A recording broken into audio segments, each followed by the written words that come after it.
Evening and welcome to the Wednesday, June 8th, 2022 Planning and Zoning Commission. A meeting was held at 6 p.m. in the council chambers of City Hall for the clarification of the agenda. The following is the official agenda of the Planning and Zoning Commission. Discussion and commission action will be limited to those items on the agenda. Any citizen who wishes to address the commission shall first be recognized by the chair and shall give his or her name for the record. If a citizen wishes to read documentation of any sort to the commission, they shall first seek permission from the chair. There will be a 3-minute time limitation for presentations to the commission.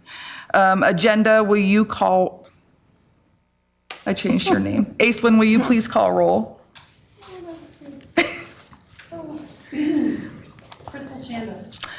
Present, I made a site visit for agenda items 6 and 7, and I have nothing else to disclose. Whitney Fenwick. Present, and I made a site visit for agenda items 4, 5, 6, and 7. Do you have anything to disclose? I have nothing else to disclose. I am present. I made a site visit to agenda items number 3, 5, 6, and 7, and I have nothing else to disclose. Rich Phillips. Present, I was able to make site visits to agenda items 3, 4, 5, 6, and 7, and I have nothing to disclose. And tonight we have Rue and Dakota Warwick. Thank you, not agenda. We appreciate it. The commission may wish to approve the meeting minutes from the clarification and regular meeting on May 11th, 2022. Is there any discussion by the commission of the minutes? No. With that, I'd entertain a motion. I move that we approve the minutes for May 11th, 2022 as presented. Second. I have a motion by Hewlett and a second by Phillips. Aislinn, will you call vote, please? Yes. Yes. Yes. Yes. Okay, we will now move on to agenda item number 3, which is a public hearing for preliminary plat file 1294. This time has been set aside for the commission to hear comments from the public regarding a request by Brandon Ratliff of LandQuest Development Incorporated, represented by Rocky RMES, for the Western Skies Division 3 preliminary plat application to subdivide 24.53 acres more or less into 55 lots located west of I-15 on the extension of East Point Drive. So just for a public hearing, I just want to remind everybody, please silence your cell phones. The applicant will receive 10 minutes to present, and then we'll hear from staff. Then we will open it up for public comment. You will have 3 minutes each. State your name for the record. Questions and comments should be pertinent to the application being addressed to the commission. There should be no questions, comments, or applause from the audience. Should the meeting go later than 8 o'clock or at any time, the commission can take a scheduled break. Commission members will make their decisions regarding the application on facts already in record, the information presented at the public hearing. We've already disclosed conflicts of interest and site visits. So I will now declare the public hearing open, and I would invite the applicant to come forward.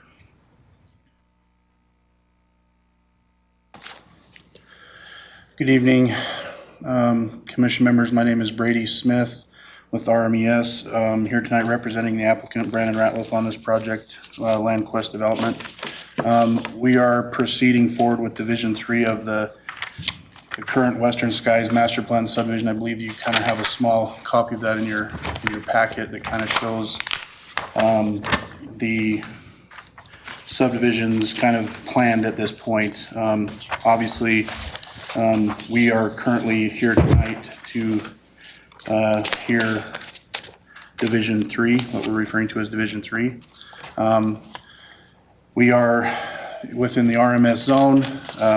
We're wanting to subdivide this 24.53 acre piece into 55 residential units.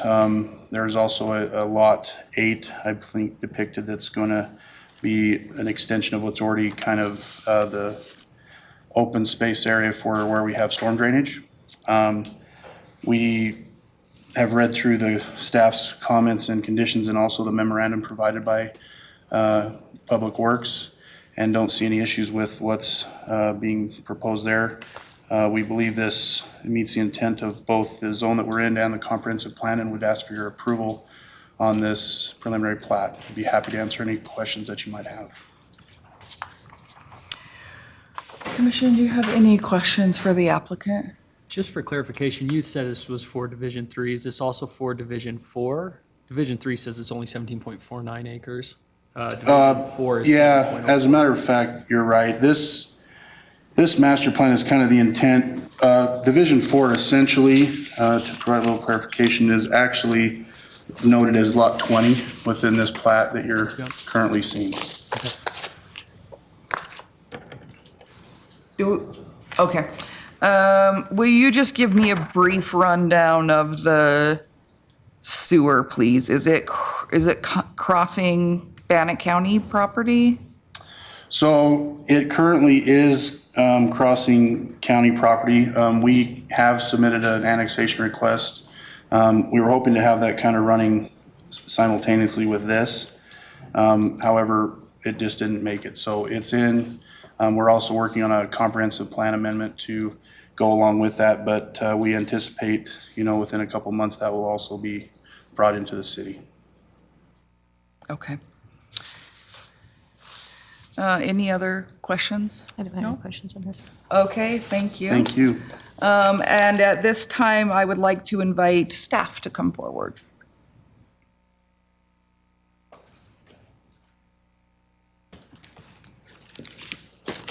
Good evening, Madam Chair, members of the Commission. My name is Carl Anderson, City of Pocatello Senior Planner for the record. Just to reiterate, tonight you have before you the Western Skies Division 3 Subdivision Preliminary Plat. The applicant is our Rocky Mountain Engineering and Surveying. The applicant is Brandon Ratliff of LandQuest Development, Inc. The applicant's representative is Rocky Mountain Engineering and Surveying.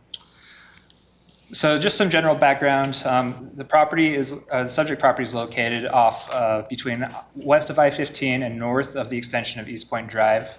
As you see here, this is the Western Skies Division 1. This is currently one larger parcel. Over here you have what is Western Skies Division 2, which has received preliminary and final plat approval. It just has not been recorded to date. As you'll see further, there is a portion of this parcel that is not part of this preliminary plat before the Commission, but I will address that. The proposal calls for the platting of 24.53 acres, more or less, within a larger parcel, as discussed, into 54 lots with one common area lot. So Pocatello Municipal Code 1620.030 states that preliminary plat shall detail the entire area scheduled for development, where the proposed subdivision only a portion of a larger tract of land intended for subsequent eventual development. The adjacent parcel to the north is also owned by LandQuest Development, Inc. and is located outside city limits, so it's outside of the scope of tonight's, what's before the Commission tonight. The applicant has submitted a master plan concept that provides the remainder of the area outside of the plat, which details the entire area scheduled for development, future both within that larger parcel and for the phase should the land be annexed in the future. The portion of the area for annexation, the applicant has submitted an annexation and comprehensive plan map amendment, 2 separate applications, which will be heard by the Commission at a later date. So this is just the concept plan that the applicant briefly touched on. So as this shows, this is Division 3 here. Currently, as the applicant is proposing, Division 4, what they're calling Division 4, is Lot 20 within the preliminary plat. There's a portion here, this line that's very faint up here, clarified with the applicant prior to the meeting, is approximately where that city limit boundary is. So there is this portion of land area that's within city limits that is outside of the preliminary plat. But based on the master plan concept submitted by the applicant, is their intent to continue development forward to the north at a later date.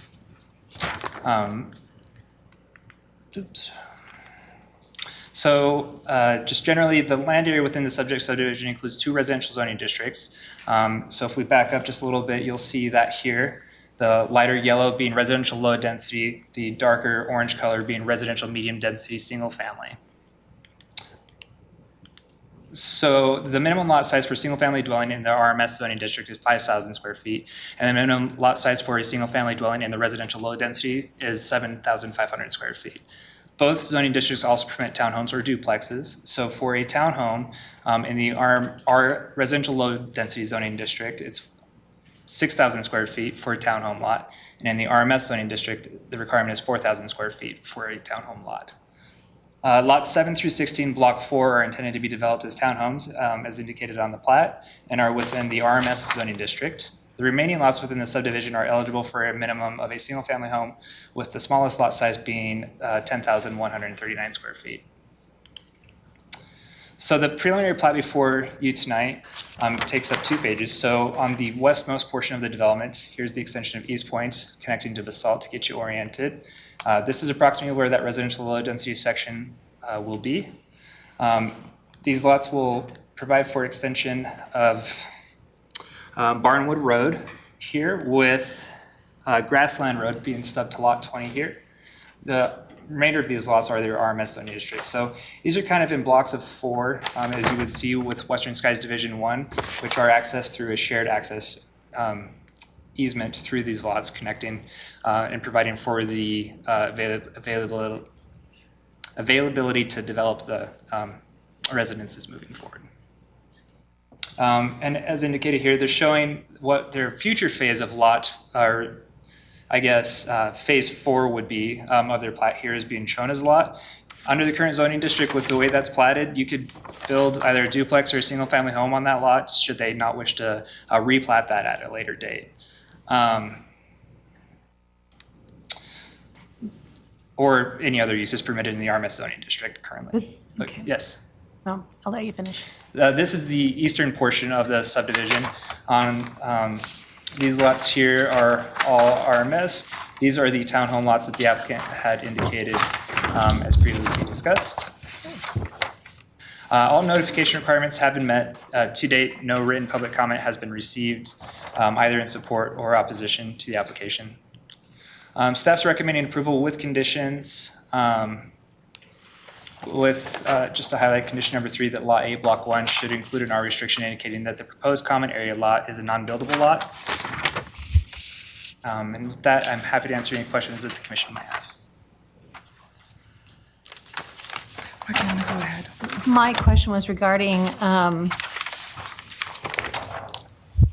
that Division 4, which is this lot 20, right? But half of that, you're saying, is in county land right now?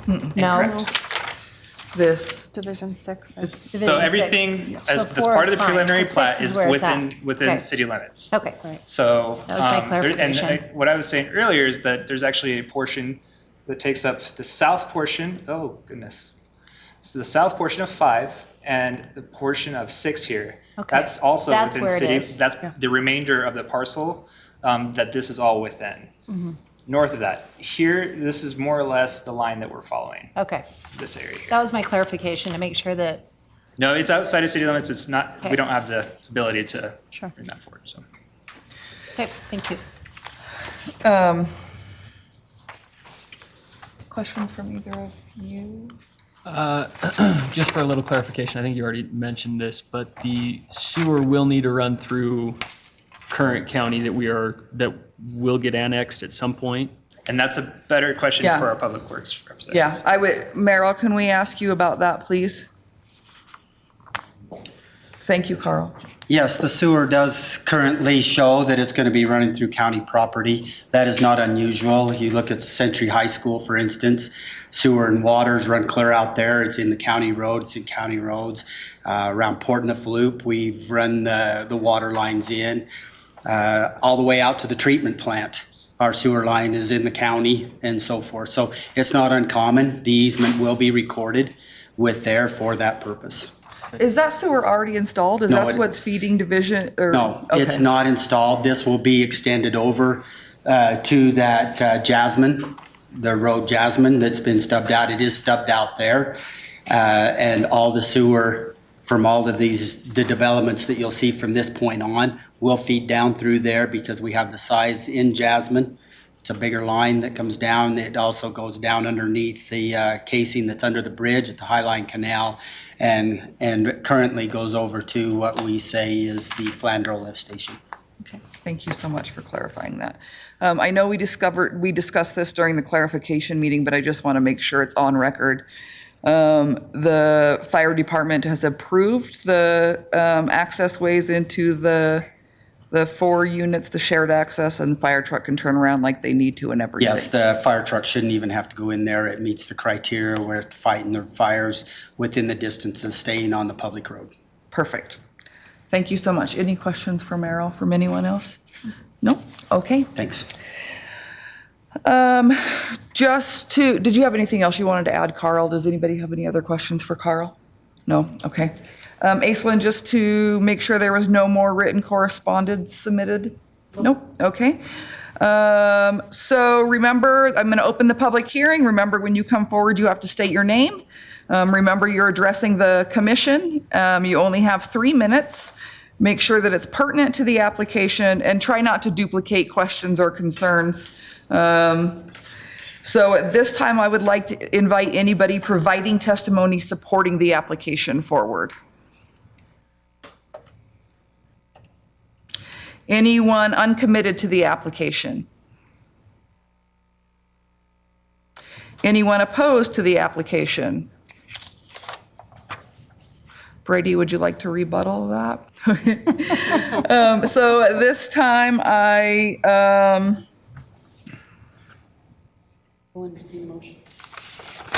We closed public hearing. okay, yep, that's what, no, it was, we changed it, that's why I was checking. Okay. So at this time, I would like to entertain a motion. Right. I move to approve the Western Sky Division 3 Subdivision Preliminary Plat application from LandQuest Development, finding the application does meet the standards for approval under Chapter 16.20.050 of Pocatello Municipal Code, with the conditions listed in the staff report, and to authorize the chair to sign the findings of fact. I second. I have a motion by Hewlett and a second by Fenwick. Is there any further discussion? No? Aislinn, will you call vote, please? Yes. Yes. Yes. Yes. I declare the public hearing closed.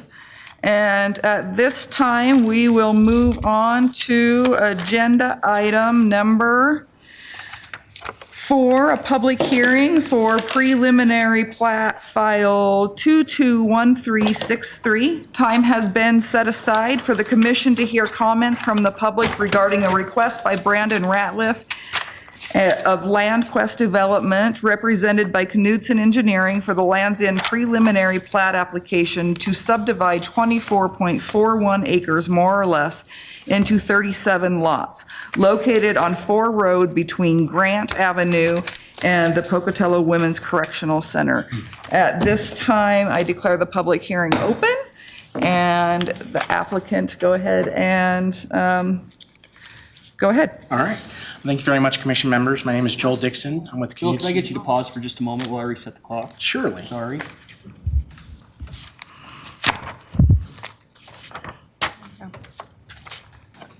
Joel Dixon, Knudsen Engineering, representing the applicant Brandon Ratliff on his project for preliminary plat Lands End. This may look a little familiar to the commission members. We were here about 3 or 4 months ago, and we were just focusing on these 4 lots up in this north part. But with the requirement of having to put the PRV in, we weren't able to make the numbers quite work. So we decided to just go forward and lump in Division 2 all in together. We also added some additional lots along the rim. The request before you tonight is for 37 lots. 36 of them are residential lots, and with 1 open space lot, which would be for the stormwater retention pond. We had a meeting last week with City Council where we requested an exception to the code to allow more than the 30 residential units on 1 road without having to have an access. That was not approved. We were given the options by fire to either sprinkle all the buildings or to reduce the number of lots on the proposal down to 28. Is an additional home and one additional lot, private lot, which could have a home. So we would have to go down to 28 lots if we didn't want to sprinkle. Right now, after working with staff, we decided just to come forward with all 37 lots. We're currently juggling numbers and seeing if it's better for the development to just have all of them sprinkled with 8 extra lots, or just to reduce back down to the 28 and not have any sprinklers. For our utilities, we'll have water, sewer, and some stormwater retention. Our water comes in, there's a little leader over here for the water line. It says tie into the existing water. That's not the actual location we're tying in. It's actually further off the sheet. It just happened to line up right on another water line. But we're not tying in there. We're going to a line that has adequate supply, and then we'll weave that through the existing utilities over to where we're tying in here at the south and then up here at the north. Our sewer, there is an existing sewer line that runs over here, what I'm calling City Reservoir Road. We will be coming in off of that existing manhole and extending the sewer all the way up to the end of our development, the southeast part of the subdivision, and Land's End Road will also come off of that new line and terminate at the cul-de-sac. Our stormwater, as I mentioned earlier, will all be collected via swales and ultimately end up in the storm retention pond in Lot 1, Block 3. There was some questions about slope. Let me switch over to that. The map that was provided to you was generated when we were looking at just those 4 lots. So we had the 4 lots area and the road itself surveyed in, and then it was blended with just satellite topography for the areas we weren't working on. Since then, when we added these extra lots, we have surveyed that, and we actually got this earlier this week. We put it together. The slopes have changed slightly. I can toggle between the 2 of them for you. This is what the slope analysis in your packet, and this is after the entire property has been surveyed. So the area along 4 Road is actually a lot less steep. So we have a lot more buildable area there, and it will also reduce the amount of no disturbance area that we would need. Will you toggle one more time for me, Oh, yeah, please? sure. Okay, perfect, thank you. So, I guess, and then to close up, I'll let Carl kind of give you all the nuts and bolts of the zoning and lot information, but if you have any questions for me, I'd love to answer them. Rich, do you have any questions? I don't have any questions.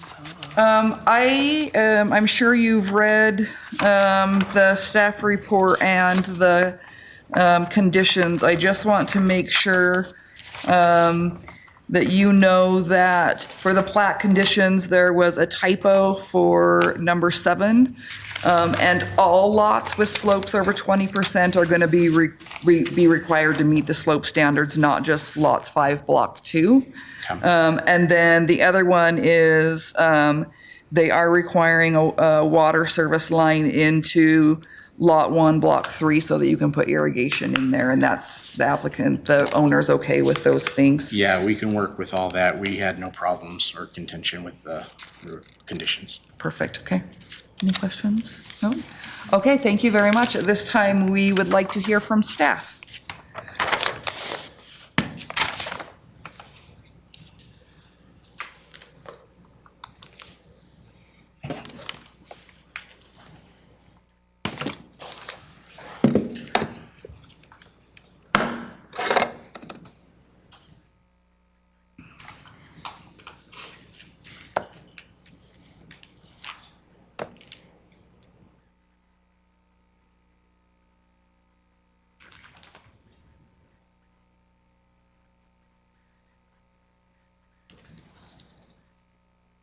Okay.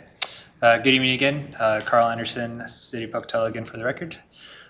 So tonight, just to reiterate, you have before you the Land's End preliminary plat application.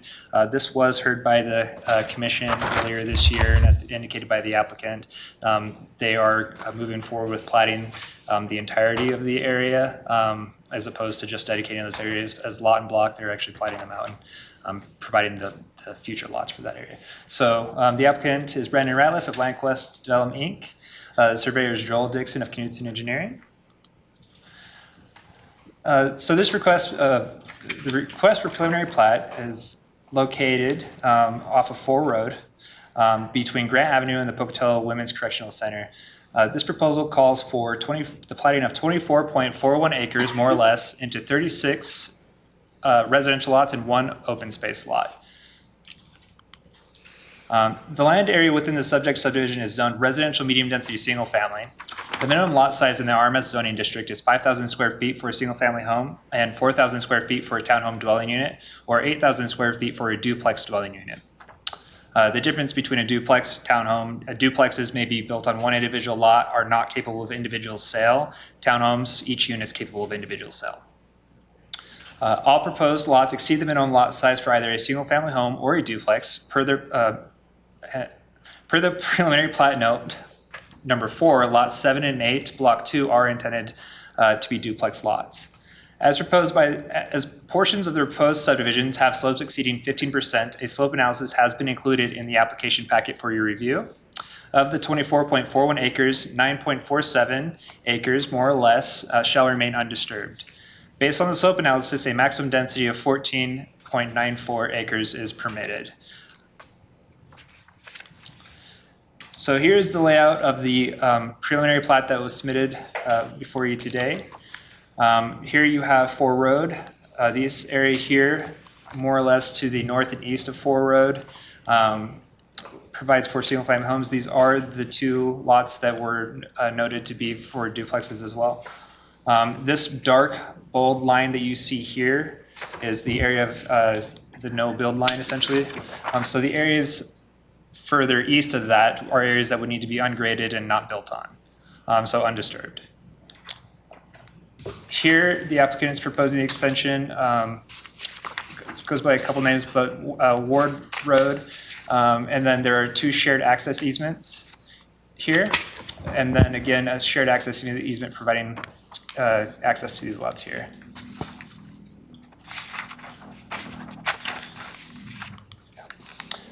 And I know the applicant touched on this just a little bit prior. So this is the slope analysis that was submitted here off to the right. And this is, it's pretty tough to see here. It is in your packet as well.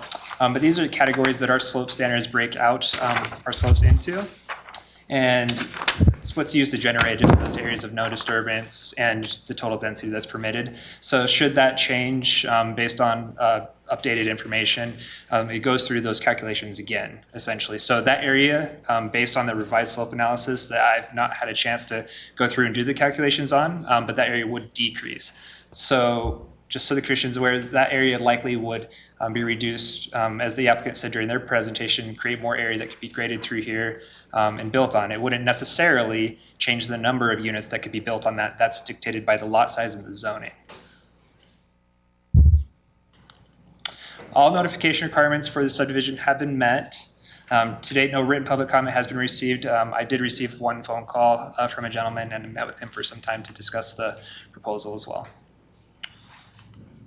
So staff's recommending approval with conditions.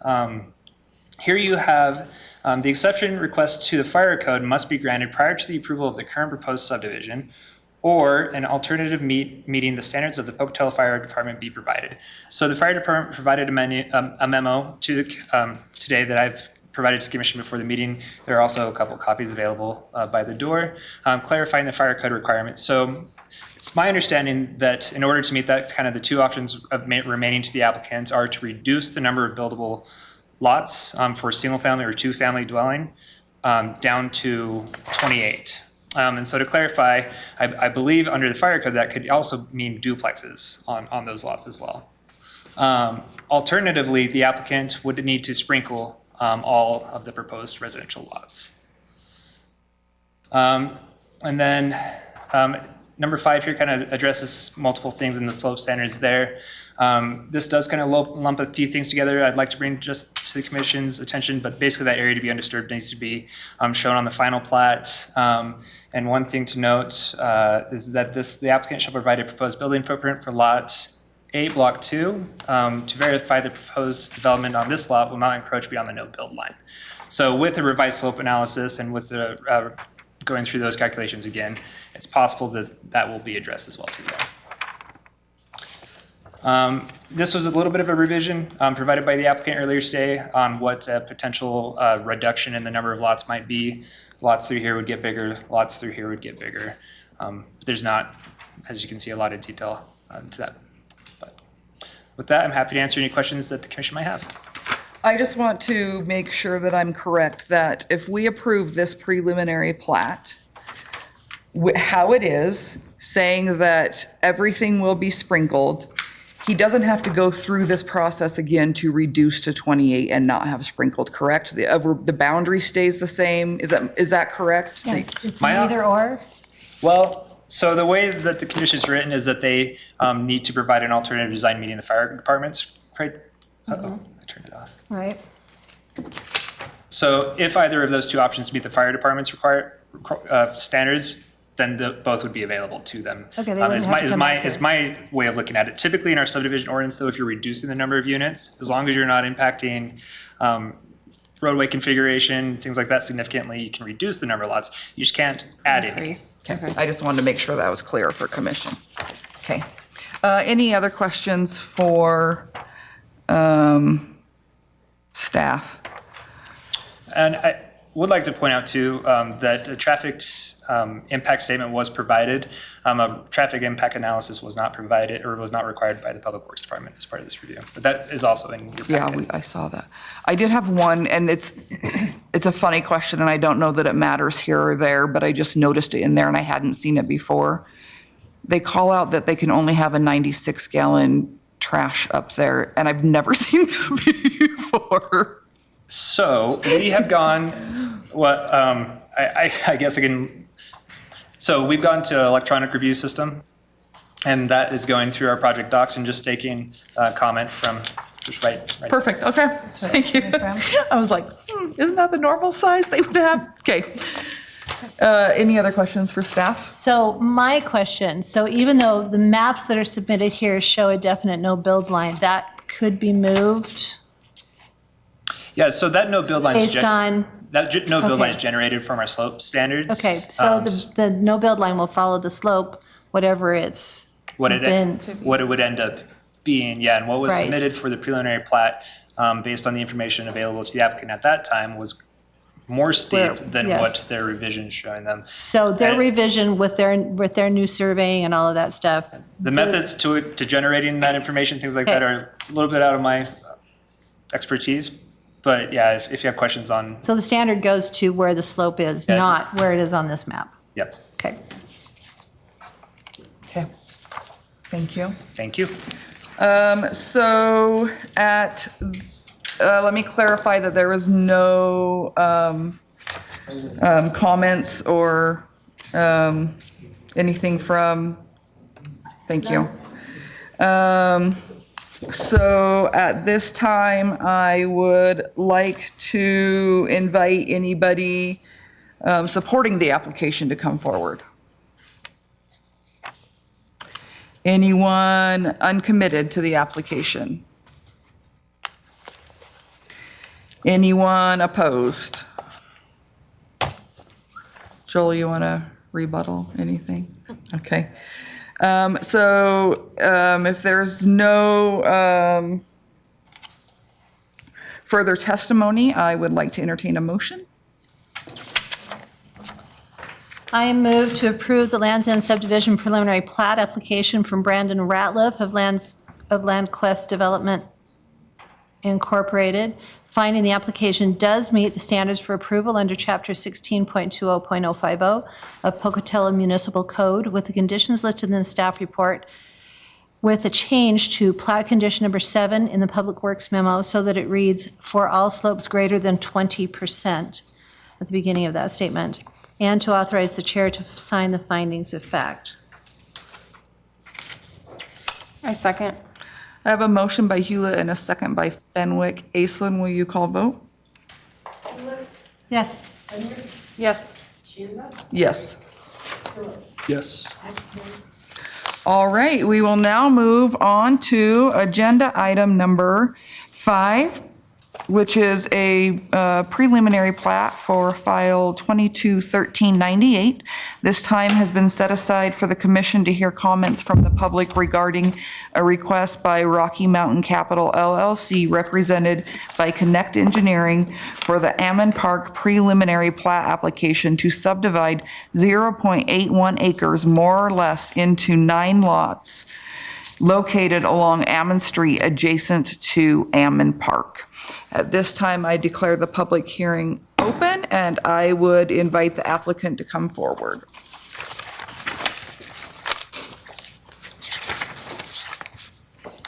Good evening, Commission. My name is Joshua Ball. I'm with Connect Engineering, representing Colin Hunter and Rocky Mountain Capital LLC. We're here to propose approval of the preliminary plat on the Ammon Park subdivision located along Ammon Street back by Ammon Park. It is in the residential medium density single family, approximately 0.81 acres, more or less. We're proposing that it be subdivided into 9 lots from its current 4 lots to provide 1,200 square foot, 2-story townhomes on that lot.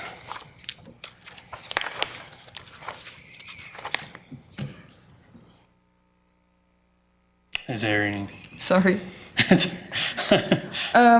So one of the requirements that the staff, one of the conditions that the staff mentioned was that they have shared driveways. Do you see a problem, the owner's okay with doing things yeah. like that? And then I know this is kind of preliminary, but there is a code requirements for how much space that driveway can take on that front property line, and they look like they're well over, so that will just need to be adjusted. There's plenty of room for a standard sized driveway there, but just to bring that to your attention. Right. As per preliminary design is concerned, we're running close to it, but we'll definitely get required space, landscape space.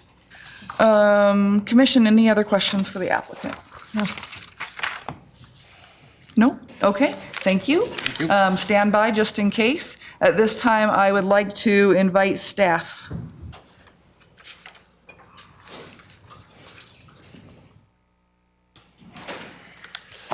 Good evening, Madam Chair, Commission members.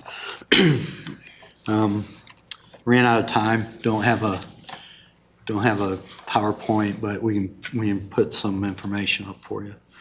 Good evening, Madam Chair, Commission members. Matthew Lewis, Senior Planner with the city. As noted, the request before you is for preliminary plat approval of a subdivision to be known as Ammon Park Subdivision, a replat of lots 1 through 4, Block 8 of Inglenook Subdivision, First Edition. The proposal calls for the platting of 0.81 acres, more or less, into 9 townhome lots. The application was submitted by property owner Colin Hunter of Rocky Mountain Capital LLC. The representing engineer is Josh Ball with Connect Engineering. The subject property is zoned residential medium density single family. The applicant is proposing to subdivide 4 existing platted lots into 9 townhome lots. The minimum lot size for a townhome dwelling in RMS zoning district is 4,000 square feet. The applicant is desirous of utilizing the infill and redevelopment standards of Title 17 zoning regulations in order to meet the minimum lot size requirement of 2,400 square feet. The smallest lots proposed encompass 3,484 square feet, more or less. Thus, the minimum will be met. As the property is zoned to RMS, the infill development standards are applicable and meets at least 2 of the 3 criteria under 1705.330 infill development parcel criteria as follows. The lot or parcel was platted in its current configuration prior to 1981. Lots 1 through 4, Block 8 of Inglenook Heights First edition was platted in 1955. Criteria C, the parcel is no larger than 2.5 acres. In this case, the lots combined encompass 35,283 square feet or 0.81 acres more or less. The purpose of the infill development standards is outlined under Code Section 1705.310. All lots front Ammon Street, curb gutter and sidewalk will be required per Public Works. The subdivision is subject to slope development standards. A slope analysis has been provided, and staff recommends a condition be attached marking a no-build grade line as part of the final plat. Staff finds that the proposal is compliant with all applicable standards of City Code 16.20.050, assuming that the 4 conditions as outlined in the staff report are attached. That concludes my presentation. Commission, any questions for staff? I do have a couple questions for you, Matt. First of all, I know that you said that the reason for infill is outlined in code, but can you briefly just go over why we have infill criteria in our city code? The general philosophy behind Yeah, it? it's to, I'll just read it off here.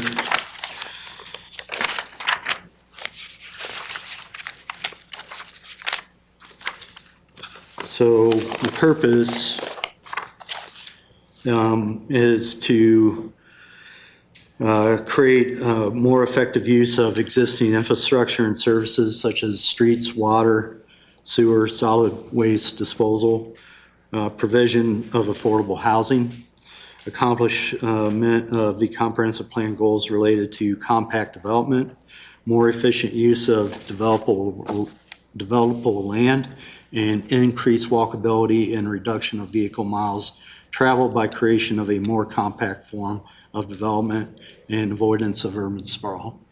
So when something meets the infill criteria, that gives them the ability to what in exchange for that? They're getting greater density. They can put greater density on that, okay? Smaller lots, greater density. Okay, and that's the trade-off, okay? The second question I have is with regard to well, I'll wait on that. But even given that, there's going to be certain things for like the driveways and things like that that it has to meet how it's laid out, right? Right. Okay. So under the residential development standards, which is 1705.610, 2, for single-family, two-family dwelling units, you have to have a minimum of 45% of the front yard area to be complete with landscaping. In this case, with the width of the lots you have 14.4 feet of front yard. Your driveway could encompass 17.60 feet of that driveway. Okay, all right.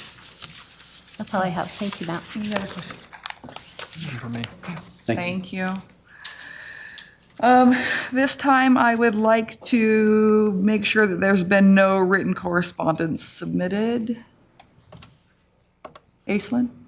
No, thank you, sir. You're okay. At this time, I would like to invite anybody supporting the application to come forward. Anyone uncommitted? Make sure you state your name first, please. There's a clock right there that'll tell you how much time you've got. Carol Gold, and I live on Ammon Street. Will you speak up, please, so she can make sure and get it for her? Carol Gold, and I live on Ammon Street. Thank you. And I'm just confused as to where this is going to be built on Ammon Street. Is it the top of Ammon Street? It is. It will be. Freeway or? It will be on the north side of the street, and it will be east of the park. So the park will be kind of in its backyard. Does that make sense? 1615, 1625, 1635, those house numbers. And I live at 1575. So you are just, Around the corner? And To the she lives east? just down below me. Stop the clock while you ask him questions. anyways. So they're taking some houses down and putting? No. Okay. No. Yeah, it's been subdivided, so the lots are there to build on, and they could build on them, but no houses have been built. And so with the infill, since it's sat empty for so long, they're just making a little bit smaller lots so they can fit a couple more houses. And I think Merrill's going to show you an aerial to make it Okay. Yes, that was. easier. So as you're going up, and Ammon Park is on your left, Right. and there's that little guardrail there. Right. Okay, it takes up actually part of where that guardrail is. That stretch of land right in there, up to where the first house is, it's been subdivided since 1955, and no one's Okay. built on it. Okay. So it's that. So It's he public- has an aerial pulled up Look for up you. there. It's that area right there. Here's the interstate. They're building those other townhomes and that Right. right here, right now. Right. It's under construction. And then there's this open area for the Okay. park, and then that guardrail, you can see kind of right there. Mm-hmm. So it's this area that they're putting it in right there. That's where you're looking at. Thank you. And because of the slopes, it would be built on the street level, not down that hill. I know Okay. it's not very wide. I was not just a very little wide, confused. Okay. Did you have any other comments or questions? No? Thank Okay, thank you. Anybody else uncommitted?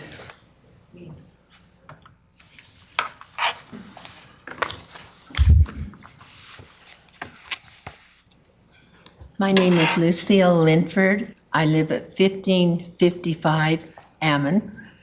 And I'm wondering, this little part, there's 3 houses up there on the top. There is. And then you're going to take it from where the kids have their thing every year. They go down that hill there to their water slides. They That's do all part of the that. park. Yeah, right on that end. Not up there where the sagebrush is. You're talking about down in the park, and that is public land. That's city property. Where the grass is, I take my kids and sled there all the time. So that's part of the park. We're talking about the part that's sagebrush. There's sagebrush, so it has to be on the opposite side of the park? Correct. Up at that It's upper not- end. Can you turn on the parcel lines on this, Merrill, please? Let me come up, sorry. Because I'm really concerned about the children. Sure. They need to have that sleigh. We have cars lined up everywhere to go sleigh riding. This is not a section that And- anybody sleds on. And the same in the summer when they have the water to go down. Yep. And I have a lot of great-grandchildren, and they come to do that. So Merrill will This show area you. right here, I'm sorry, let me click this off. Come on, off. Well, that's good enough. That shows a park. Here's the pavilion. You see Okay. that pavilion, everybody, right there? So that's the pavilion, and generally, this is where they hook the slide The for the water. water slide and so water. forth, All and that that grass here. area. This is all the grass. They're not touching that. It's these 4 lots up here that they're redoing and subdividing in a replat, is those 4. And then there's the 3 houses up above that remain untouched. And Okay. then below is the park. See that blue line? That's the outline of the park, that line right there. Okay, is this going to be a road coming down No. on that side of the park? There's no roads to serve these lots except for Ammon Road right there, that paved road. There is no roads that coming in the back to So- serve these lots. So they're going to have to build it up to build the houses? Yes, they'll Will have to that bring that in. concern- and- Yeah, I'm concerned. Or they'll have walkout basements. Oh, there it is. Or walkout basements. This is part of that 20% that they will have to bring in engineering for the basements and the foundations and everything to make work. So this is that area, if you're in that little dirt road parking lot that you access around the back of Ammon, that we love to go to, if you're there with your back to the park, this is the stuff that's off to the right. That's all the sagebrush and nothing, nobody sleds there because you can't, it's full of rocks. It's and- private property also. And it's private property, So- yeah. Okay, well, Go ahead and hit start. at the present time, they have parking for them there, just up from there. So are they going to There's- bring another road in there? They're No. not. And that parking lot, Yeah, the parking lot, you can see the little dirt turnaround there on the map. It's above where that white square is. That's that turnaround parking area. There isn't any road that accesses this stuff because it's too steep. okay, well, I'm really concerned about that, the first house that's going to be built next to the park. Because it looks to me like, I mean, I am very concerned because there's, the rest of the park is steep down. It is And, steep. and if they build something that the children, I don't want the children to get hurt. They won't with this. It's I on want private them to be property. safe. I understand. And it doesn't look like that first house there, they've got it going over the tree there. So this is a little confusing too, because the background, the picture of the colors is actually taken way up in the sky and it's round. And then the lines we draw are flat on a computer. So they're not exactly correct where they could be. That's just to give you a visualization. So, and those will all be marked. So all these houses will be on private property and the city's park will be left alone and the kids can have fun and be safe. Okay, But well, this I this sure land hope has so, always been, because- yeah. this land has always been private land, this Well, land. it was donated for children. The public land, land was. yeah. This part has always been private property. And it's always been subdivided. It's just never been built out. And so there's going to be 10 houses built? Are they going to be on the other side of the park also? They're going to be right there in those 4 empty squares. Okay, we understood there were going to be 10 houses built. Correct. It's going to be, this is why we're here. They're subdividing it so they can put 10 in there. Okay. 9. Well, Nine. Nine, I had to sorry, recount. nine. I am very concerned for Well, children. thank you for coming and your concern is now on public record. Okay, thank you. Thank you. Thank you. Anybody else uncommitted? Anybody opposed?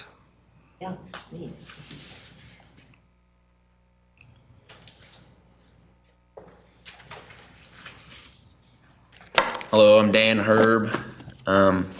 Thanks for having me here. I live at 1563 Ammon Street, and I'm just concerned that like the additional 9 homes will bring more people than the road will allow. It's just an increase in traffic. You know, it's a pretty quiet neighborhood, and I'm just like trying to be concerned about that. The road's kind of in disrepair already. It gets pretty busy with that new subdivision going on up the road. So, yeah, I guess that's pretty much all I have. Okay, thank you. Any other testimonies opposed? No other testimony. I would like to entertain a motion. Actually, would the applicant like to rebuttal? I almost didn't give you an opportunity, Josh. I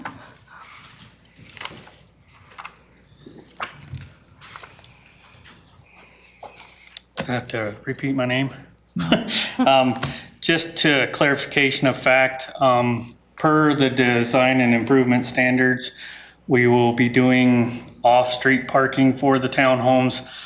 So it should not impact any more parking areas, as well as for the safety of the children, it won't be impacting anything that's currently there, and as well as allowing for a more economical townhome.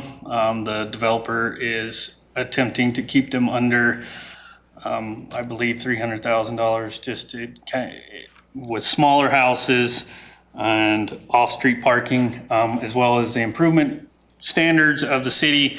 We will be redoing the entire section, resurfacing the entire frontage of that property. So you guys will get a nice new street in that section for us. So Thank you. And thank you I forgot that there was that condition in there to redo the street, so I'm glad you mentioned that. With that, I would like to entertain a motion.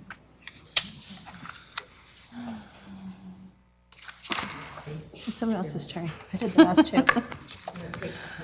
I'll make a motion. I move to approve the Ammon Park subdivision of the preliminary plat application from Colin Hunter of Rocky Mountain Capital LLC, finding the application does meet the standard for approval under Chapter 16.20.050 of Pocatello Municipal Code, with the conditions listed in the staff report, and to authorize the chair to sign the findings of fact. One question, Matthew had mentioned adding that no build line, is that somewhere in the staff report, or was that condition supposed to be added? It's in the condition. Okay. It's in there. Yeah. Just wanted to clarify. Okay, thank you. No build line. I will second this motion. I want to have, I have a motion by Fenwick and a second by Hewlett. Any discussion? I would like to tell you, I went up and looked at it and looked at what they're doing. And my kids have sledded those hills for years and ice blocked it. And there's a family up there today doing the same thing. This section does not impact that at all. It's empty, it's full of rocks and weeds and sagebrush. Now, I know it's steep, that's why no one's built on it. And that's what infill is designed to do. It's designed to take advantage of things that we already have. We're not asking the city to extend sewer. We're not adding to, this is actually, the reason we like infill is that it allows us to fill in the empty spots without the expense of adding new sewer, new roads to plow. No, there's no new road to plow here. Ammon already gets plowed, right? This does those things, which makes it so that it adds to the tax base without extending the city's services. So the owner, he's going to have to figure out a way to build on this property. That's not our concern. That's his problem. He's going to have to figure out houses that work. Our concern is if there's driveways, are we forcing people to park on the streets? He's met all of the standards we require under city code. And that's why I'm going to vote yes on this. I don't think it's going to impact the children there at all. I looked at that. I walked over and I went, oh my gosh, this is the part that's all filled with weeds. Nobody sleds here. And it's got, it's not suitable for that. This is not impacting any of that other area. So that's why I did take a close look at it, because this park is near and dear to my heart. Any other discussion? I have a motion and a second. Aislinn, will you call vote? Yes. Oh, sorry, Fenwick. Yes. Also yes. Hewlett. Yes. Chandler. Yes. Phillips. Yes. Motion carried. I declare the public hearing closed. And I'll say this for the other ones also. These are preliminary plats. They're going to come to us again, so we can't discuss these outside of this. But if you guys have questions, I know the staff as well as the engineering firms representing these things would be more than happy to answer your questions for you and make sure you feel comfortable. I would also add, we see these kinds of drawings and lines and stuff all the time, but we know you guys don't. And so they would be happy to take the time and show you in a way that makes sense for you so you understand. And they've been very generous in doing that with me in the past when I've asked all kinds, when I just started doing this, ask all kinds of questions like, okay, what are we talking about here? Okay, we will now move on to agenda item number 6, a public hearing for preliminary plat file 22-1411. This time has been set aside for the commission to hear comments from the public regarding a request by Bill Isley of B Street Investments LLC, represented by RMES, for the Elevation 5000 Division 1 preliminary plat application to subdivide 5.93 acres more or less into 25 lots located north of Vista Drive and the extension of Center Street. At this time, I would invite the applicant. Can I give these to you? Yes, please. Yeah, and Aislinn needs one as well. And if you don't have enough, I will share mine with her at the end. Okay, perfect. Thank you. Thank you, sir.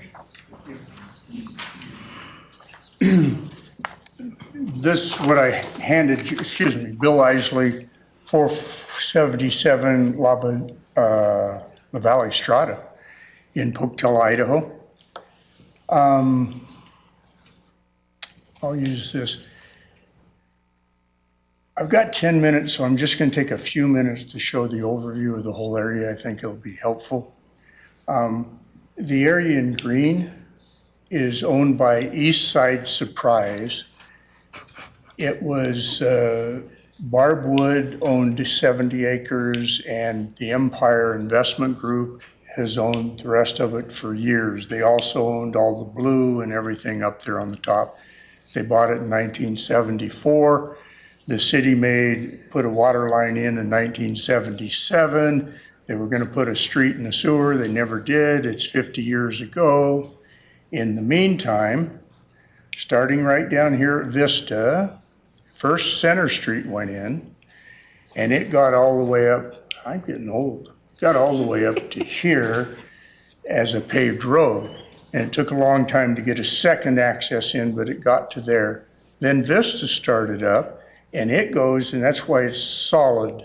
It's paved, and it's a solid city road all the way up to the top of the mountain right there.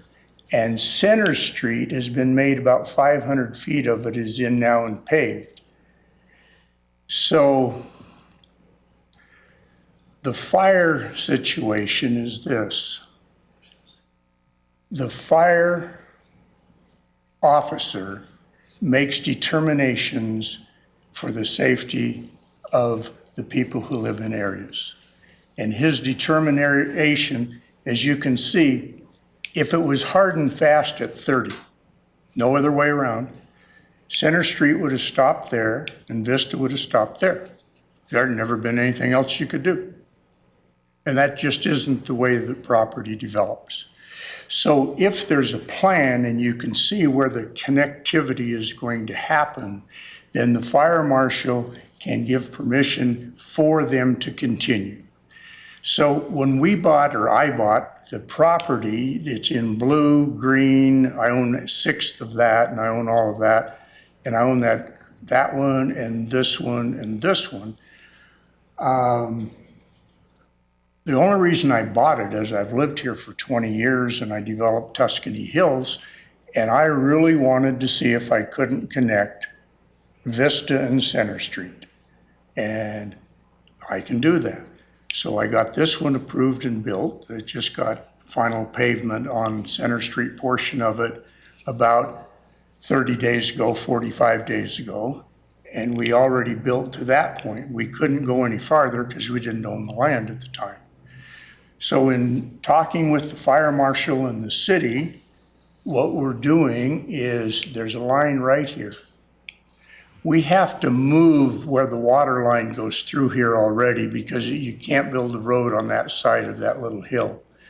So we're going to put after this first phase of townhouses, everything in blue will end up being townhouse development, and I'll explain why.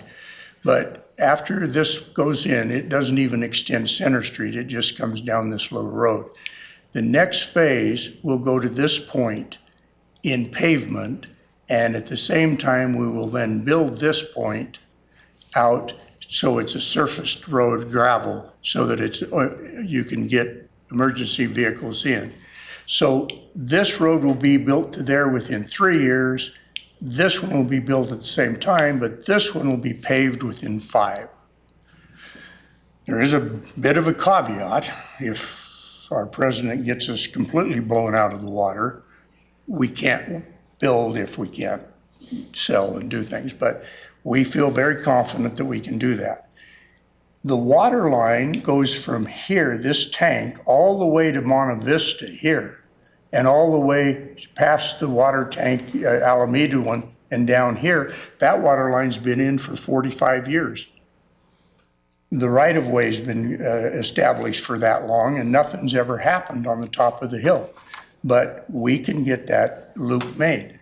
In the future, this piece is owned by Angelo and Christine Treyas.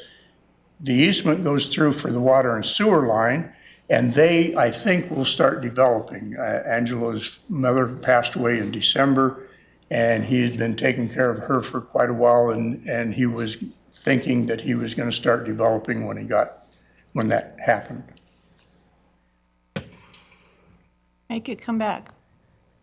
Okay. Oh, I just hit it and it came back. So we don't control when that connection to Monte Vista happens. The city has decided that Monte Vista will be named Monte Vista up to this intersection, and Center will be named Center to that intersection. And then this road will end up coming in and connecting with Beth at the freeway. So eventually there will be 4 access points into the area. It's quite a large area. It's probably 500 or 600 acres altogether from what was earlier developed. So that's what's going to happen from fire standpoint and from traffic standpoint. The only way to alleviate traffic on this road is to make this connection. The only way. It'll alleviate more when this connection's made. In the meantime, it'll be more traffic. This point right here is hold your arm still, Bill. That point is the problem. That's a problem in the morning, at noon, and in the afternoon. At 7 o'clock at night, you can play ping pong on the road. There's very, very little traffic. But at those 3 times, it'll back up. And when you're used to being able to drive right up and turn, because I live there and I like to drive up and turn, then it's irritating when it takes longer. But the city's looked at that several times. It's too close to the lights that you already have with the freeway. There's no way they can put a light on there. So there's only one way to alleviate traffic and make that better, and that's to make that connection. And I can do that, and I'm the man to do it. Now then, let me get on to the development. The reason I chose to do townhouses up there is a lot, when you read what the Idaho Fish and Game said, the only way I could figure out that you could maintain a comfortable area for wildlife was to not have any fences. You can have 40 houses with big yards, all fenced out, and it favors a few, or you can have more townhouses where you don't even give an option. See, we get to control that. No fences. The only fence will be the ones we built that encloses a small patio at the end of the townhouses that'll be 10 to 12 feet deep and 40 feet or 30 feet, depending on the unit, in width. We do that intentionally. The mule deer, the animals can go throughout. We trim all of the, I'll show you that. You have less than 2 minutes. I know, I saw that. Good thing I got a little rebuttal. I'll rebut myself.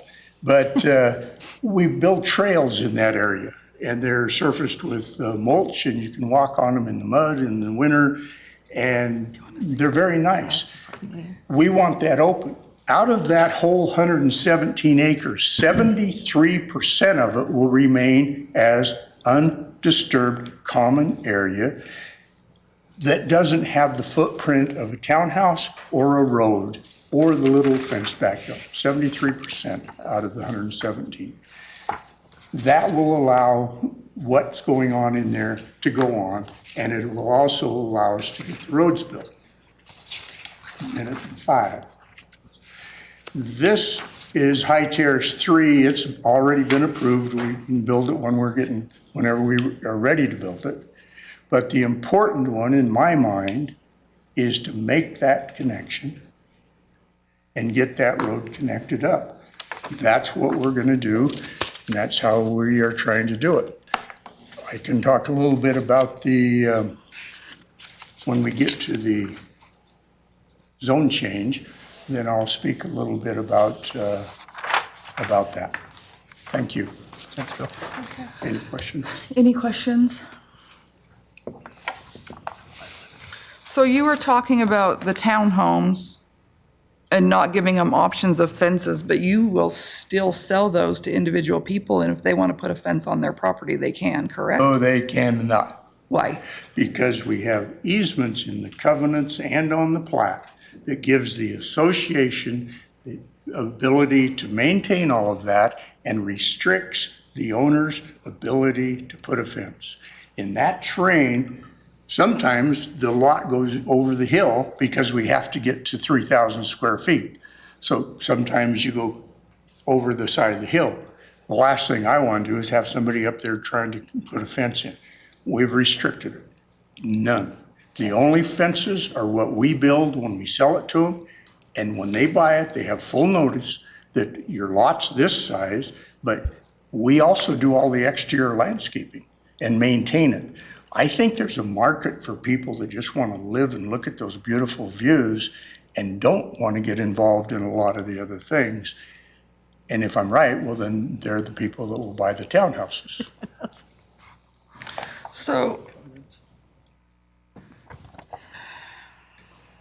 So that's just so High Terrace 3 is approved. Yes. Is that in their CCNRs? No, those are residential lots.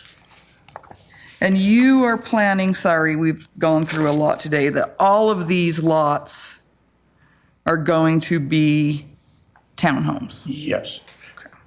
They're connected. We've already done the detailed drawing on that plat map because you have to have so many feet of setback. And then you'll see a lot of dotted lines because they depict easements.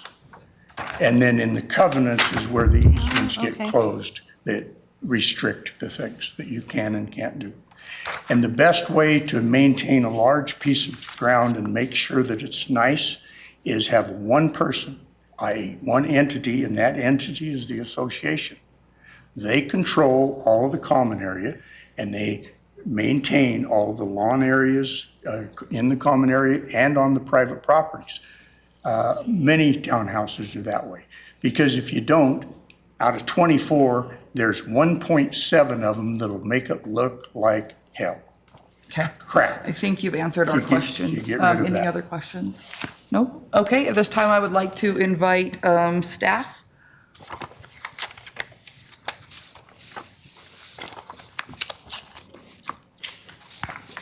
Good day, good evening, Madam Chair, Commission members. Again, Matthew Lewis, Senior Planner with the city.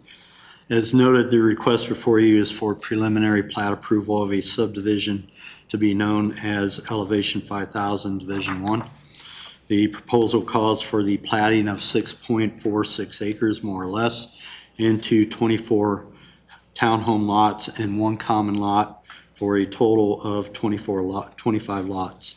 The applicant also has an application request to follow rezoning a 2.47 and 0.58 acre parcels from residential estate to residential low density. The comprehensive plan map designation is residential. The application was submitted by property owner Bill Isley. The representing engineer is Brady Smith with RMES. The property is located in a designated mule deer winter range. Therefore, development is subject to Code Section 1704.170, sensitive land standards, which restricts the development by 50% density. Because 57% of the 6.46 acre site, approximately 3.67 acres, is being dedicated for common area. The minimum lot size required by municipal code allows lots to be reduced by as much as half of the 6,000 square feet or 3,000 square foot in this case. In this case, the smallest lots proposed range from 2520 to 2973 square feet. This being the case, staff condition number 2 requires that lots below the minimum 3,000 square feet shall be increased as part of the final plat submittal. In addition, said code section limits the amount of density to 50% of the permitted density, which results in a maximum of 23 lots. A density bonus of 5% is permitted for every 10% of property dedicated to public open space or common area. Again, in this case, the applicant is dedicating 3.67 acres, or again, 57% of the 6.46 acres for common area. This results in an additional 5 residential lots for a total of 28 permitted. The proposal calls for a total of 24 townhome lots and 1 common lot. The applicant is setting aside 3.67 acres, meaning the purpose of 1, preservation of the existing vegetation, and 2, creation of recreational trails for homeowners. Notice was published in the Idaho State Journal and a sign posted on the subject property. All property owners within 300 feet of the external boundaries of the land being considered have been provided notice of the public hearing. Staff has received several phone calls regarding the subdivision and written correspondence, which the commission has in hand. Staff finds that the proposal is compliant with all applicable standards of City Code 1620.050 with the 6 conditions outlined in the staff report. This concludes my presentation. Happy to answer any questions you may have. So most of the written correspondence we've received discusses traffic. From what I could tell. Okay. Okay, just wanted to make sure that was. Any other questions for staff from commission? Yeah, so my understanding, Matt, is that this is currently zoned as residential low density, is that correct, other than? Yeah, you have residential low density, and then there's those two pieces that'll be the following, that are residential estate. So the proposal is to include those 2 parcels into the RL. Townhomes are permitted in residential low density, correct? Yes. But not residential, Estate. yeah, residential estates. So that's the reason for agenda item number 7. Part of that, and plus is needed for the density. And most of it actually, in this case, is being used for the open space. So this came up, oh, sorry, go ahead. No, I was just going to say, so the majority of this, I would say, 80%, if not more, is already zoned that he can build townhomes. Yeah. Okay. Go ahead. And this came up in our clarification meeting, but we are going to need to approve agenda item number 7 in order for this to be approved also, correct? Otherwise. Yeah, to So allow. we'll add a condition to this. Correct. Yeah. I just want that to be on public Yes. record. And I think we should also add the condition that we make sure that we check the CCNRs and that they can include no fences. Right. They review the CCNRs anyways, so. Yeah, we got a draft copy of it the other day, and we typically don't, as far as our staff, don't look at the You're CCNRs. required to submit them. Well, yeah, but they're to legal. Now And legal they're gets to filed. look for it. Yeah. Okay. Okay. I just had, I guess, a comment with a little bit of a question. Most of our written correspondence did address, we have one that's well-written that discusses some hotels in the region, quite a lot of growth, a massive traffic impact on Vista Drive. I was a little bit confused, and I was hoping maybe you could speak a little bit about this green line here that's this gravel access road for fire and future plans for that, to eventually ease a traffic burden. Just what was the plan and timeline on that? Merrill will address that for you. Thank you. Thank you. Merrill Coyle, the Public Works Development Engineer for the City of Pocatello. Let me start first by, if you notice in your packet that we received, there was a memo dated 2/1 of 2022. That was for the High Terrace 3 subdivision at the time that was saying no more than 30 lots. Since then, we've looked into the code. I've worked with Dean Bullock. We've looked into the code and the International Fire Code and that to see where that is. So this memo should be removed, because what there is if it's over 30 lots and there is a plan moving forward in how to make that connectivity through others' properties and so forth, it gives us the opportunity to do that. That is what was handed out tonight. That's what was shown on the screen just a few minutes ago. That green line is within the 3-year time frame to get the gravelled road in so that there is that access as we're doing the grading, relocating water lines and so forth. After the 3 years, there will be 5 years, then there would, or the 3 and then 5 to 5 years will be paved in a permanent road if the economy continues the way it is. And we keep moving forward. So as stated, we've done this multiple times in different parts of town, because if we did not have that provision in the code, in the International Fire Code, which is across the United States, that would restrict development, and then the roads would have to go in first. So you've got millions and millions of dollars of infrastructure in before you could even put a house in the ground. And there's nobody that I know of that is able to do that. Even the city and the municipalities are not able to make that work. So with this plan moving forward, they can continue, and that's what that green line is there. And then I don't remember what color the other line is with the 5-year moving forward to pave, connect to center. And as stuff continues on Thai Terrace and the other area that was in green, for those that aren't colorblind, Surprise, yeah, there that owns that. That will also be an access going through, and then across the Treyas property would be another access. So if this continues, and through the master plan that Mr. Isley owns or is partners with too, in the majority of this, we could have in the next few years 2 accesses and possibly a third if Mr. Angela Treyas comes forward and starts to want to build also. Mr. Trace, as well as the owners of Eastside Surprise, right? We don't have, or the developer doesn't currently have control over that property. Yes, Mr. Isley is a partner in Eastside Surprise. So, and the city has already received, that is not on tonight's docket, but we've received a master plan outline of what's going on, also water lines that need to be relocated and stuff. And we've been working with Mr. Isley for about a year, working through this and how that's going to shape up and look like. Thank you. You're going to hate me for this question. I already did. Oh, no, I didn't mean to say that. I'm sorry. Mission accomplished. We have a love-hate relationship.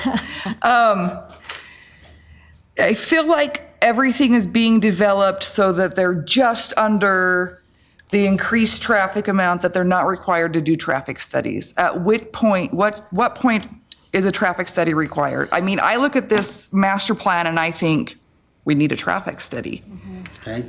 My question back is that, well, first of all, the traffic study is warranted when there's 100 peak hour travel. This would possibly get over the 100 peak hour trips. And the question is what is our traffic study going to show us? So we've evaluated what that traffic study would actually show us. It would say you need more accesses. Therefore, instead of putting the money into a traffic study, let's put money into getting the plans put together and work as fast as we can towards getting the secondary, the third, and the fourth access in place. It may show that says, well, you've got an issue at the bottom of Vista. Maybe there needs to be a signal. And then you're going to look at it more as it warrants there and say, well, you're going to have a signal on top of a signal on top of a signal. Next thing you're going to know, you're going to be trying to get into Walmart and the signal's through there. And that is not permissible either. So with that information, we've taken what we know is going to be the majority of the outcome on this. We already know that the roads can handle the traffic, even though others may think it does not. But when you run the numbers, you look at the width of the traffic, it is a commercial collector road all the way to via Vinicio. I don't know, what's the name of that? Yeah. With the sundial in it and everything. So to that road to where the hotels are. And then above that goes strictly residential. It'll still be a collector once everything starts getting connected and everything.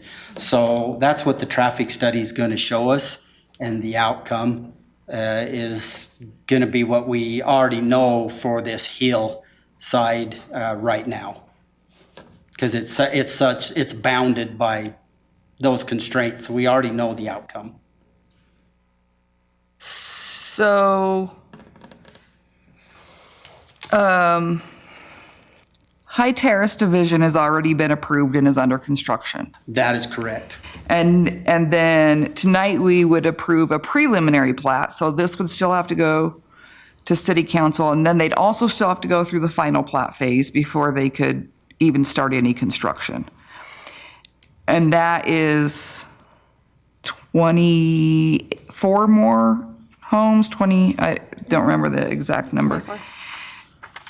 And then High Terrace 3 is coming, but it still has to go through all those phases before it can even be built. Or is High Terrace 3 already approved? High Terrace 3 has been approved. Okay.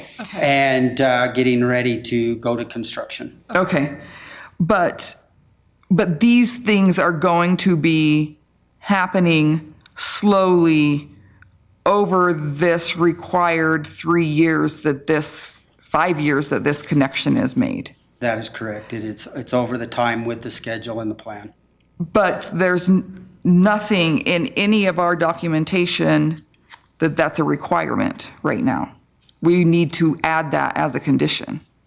If you'd like to, I mean, that's your prerogative to put that in. I guess we looked at that where we've already got that moved forward with the plan. We've accepted the plan from Mr. Isley, the fire department, and ourselves.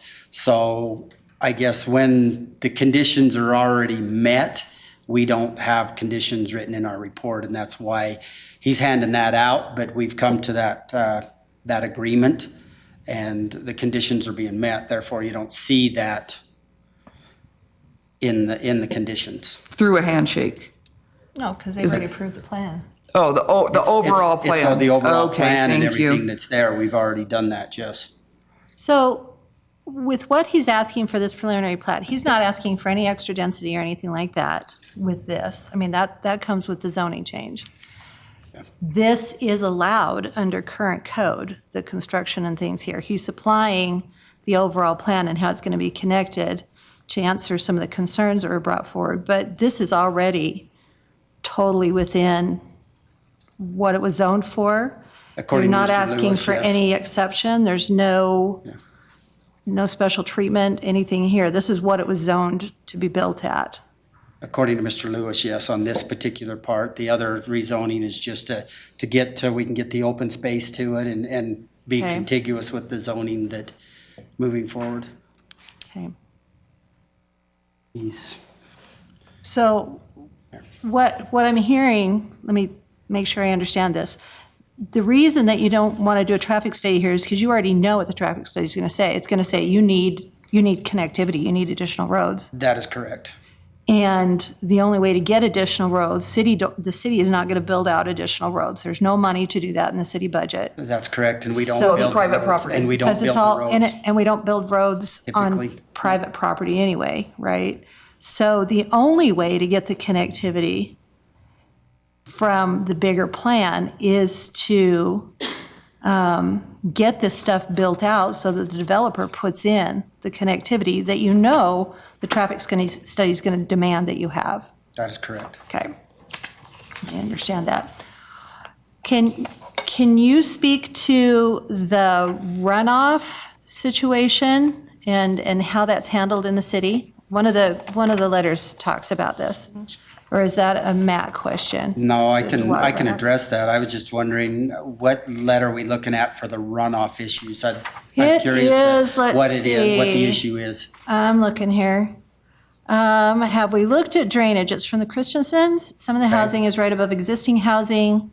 And during rainstorms 2013, 2014, that there was damage from landslides in the backyards.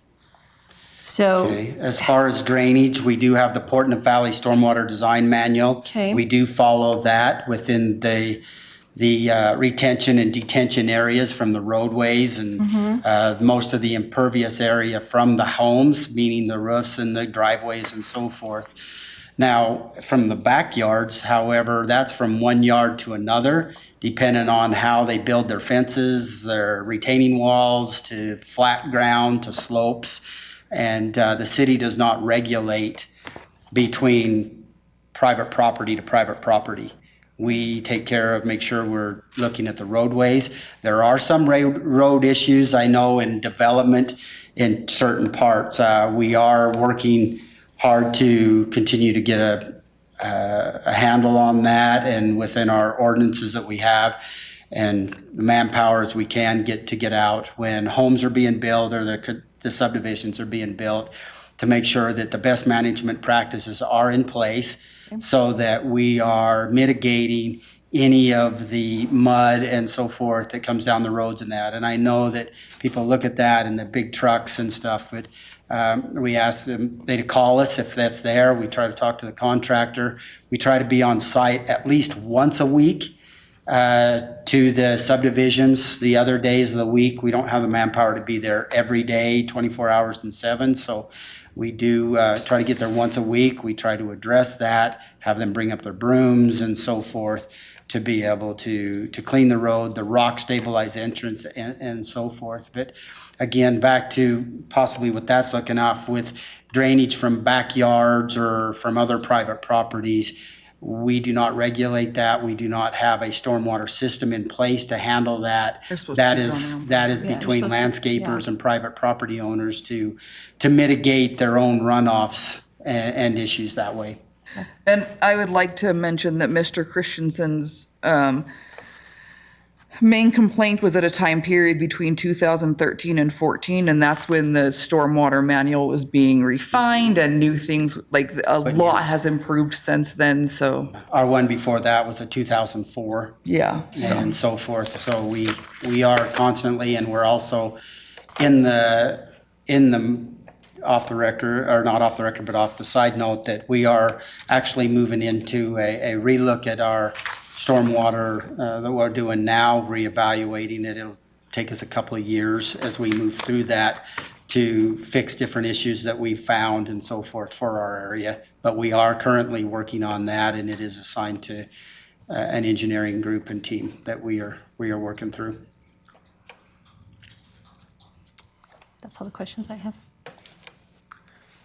Meryl, I have some questions for you. Whenever we do projects, granted they are on a much smaller scale, but if there's ever something that we want to do, if there's ever something that the city asks us to do, but for whatever reason we're not in a position to do it then, we basically write you guys a check for the cost of that project. And if we don't complete it within a time frame, you cash that check and go and complete the project for us. That's called a bond. Yes, we have bonding provisions for development. So I think the fear that that these townhomes get built, but the road never gets put in. Why isn't a bond required there? Is it because we're not going over the traffic standards even with the townhomes? Or I guess why are we allowing this to be based on a plan and not a bond?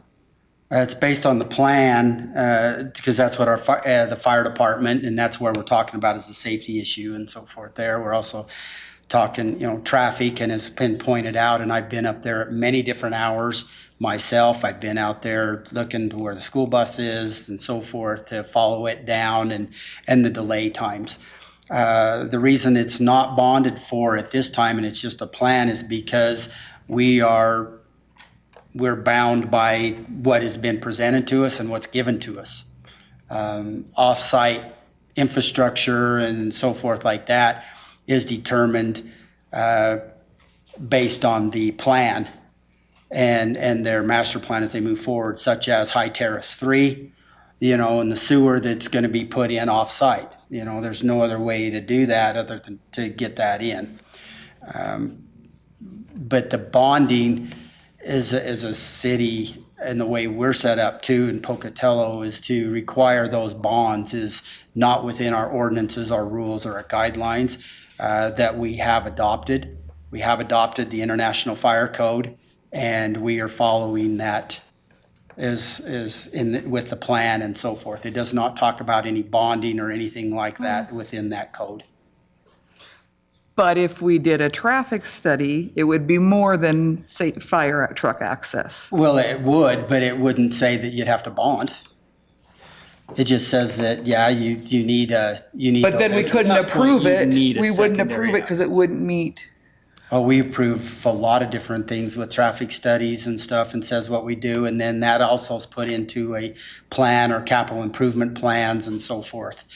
At that time, we've had developments around that's, 2 or 3 different little people and that. What's good about this development, instead of the small little pods of developments that's coming in, is that, as Mr. Isley, and hopefully I'm not over speaking for him, but he's caught a vision that he would like to do. He was getting ready to retire in development, and he's explained to us, and over this last year, he would like to see these connections made. And he wants to see it and committed to himself to make this happen.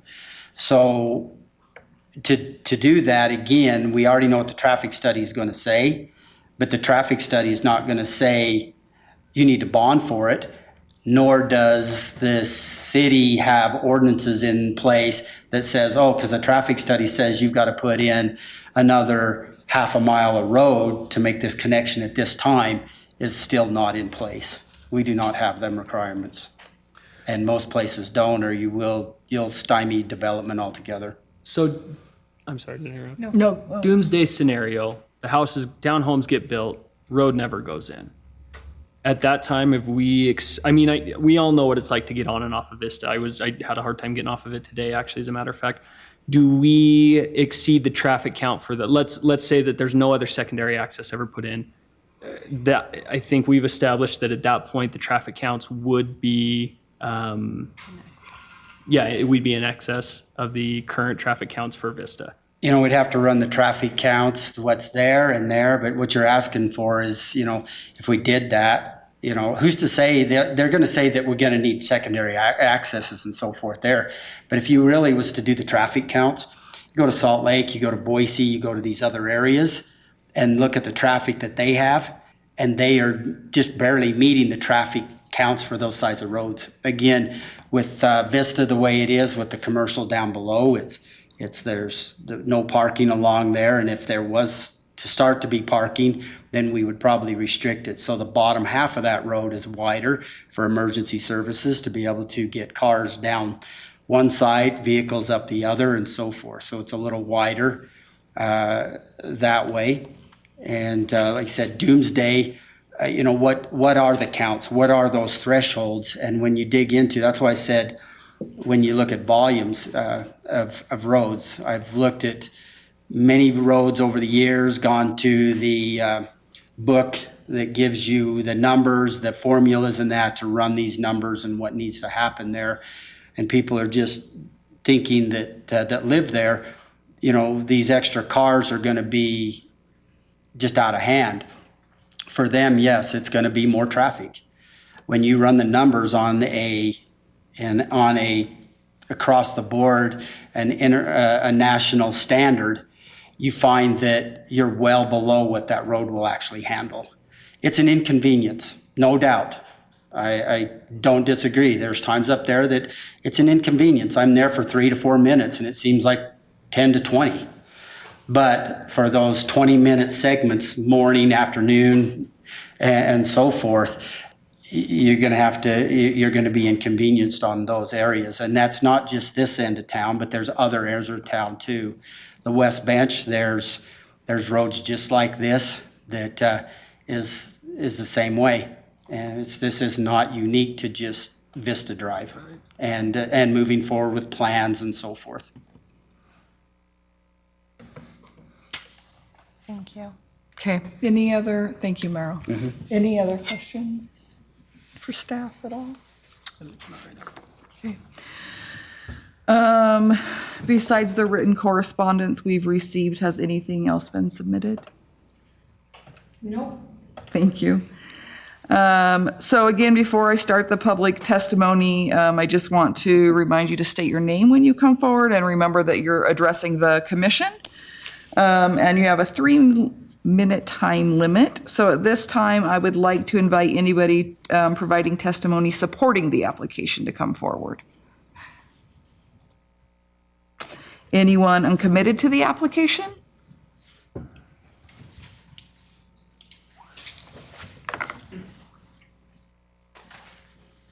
Sherry Stone. So he said that if anybody parks below on Vista, they do park below on Vista. They park semis outside of the hotels. So if that's not supposed to be parking, they need to yellow that, the city does, so that there's no parking out there. Because when you come down, a lot of times there'll be a semi outside the hotels or other people parked, you know, in the commercial area down there. And the other thing is I did talk to the street department at one time and they said they're going to put lines on the road, but only up to the hotel, the end of the last hotel. I asked if the city could go all the way up because it's bad now, it's going to be worse, as we know. And people don't drive on their own side of the road on the curves. They speed and they go over on the other sides, and you never know what you're gonna come across around the curve and see, you know, if there's a car there or not.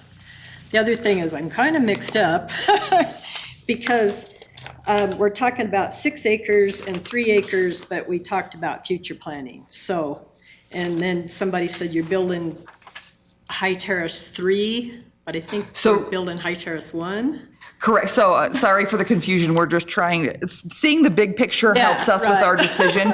Tonight, we are making our decision on elevation 5,000 Division 1. And that's above Terrace 1. Yes. Correct. Okay, all right. And the 3 acres that's coming up is part of the 6, is within the 6. Yes. The agenda. So we're not to one of the agenda items yet, which Right, is. so agenda 3 is actually located in agenda 6. Correct. Okay, that's all. No, thank you. Okay, anybody else uncommitted? All right, thank you so much for your time. I really appreciate it. I understand the need for Your growth. name, Oh, I'm please. sorry. I'm Allie Shack, and I live on Vista Street. So I will be talking in behalf of my husband, Steve Shack, and the rest of the Shack family. And you guys submitted My husband did, and Okay. then I'll be speaking. Thank you. I understand the need for growth in the Pocatello community. Nobody wants to see the city grow more than me. But when it affects the safety of my kids and all other households that live up on Vista and the surrounding streets, I feel the need to speak up and to express my concerns.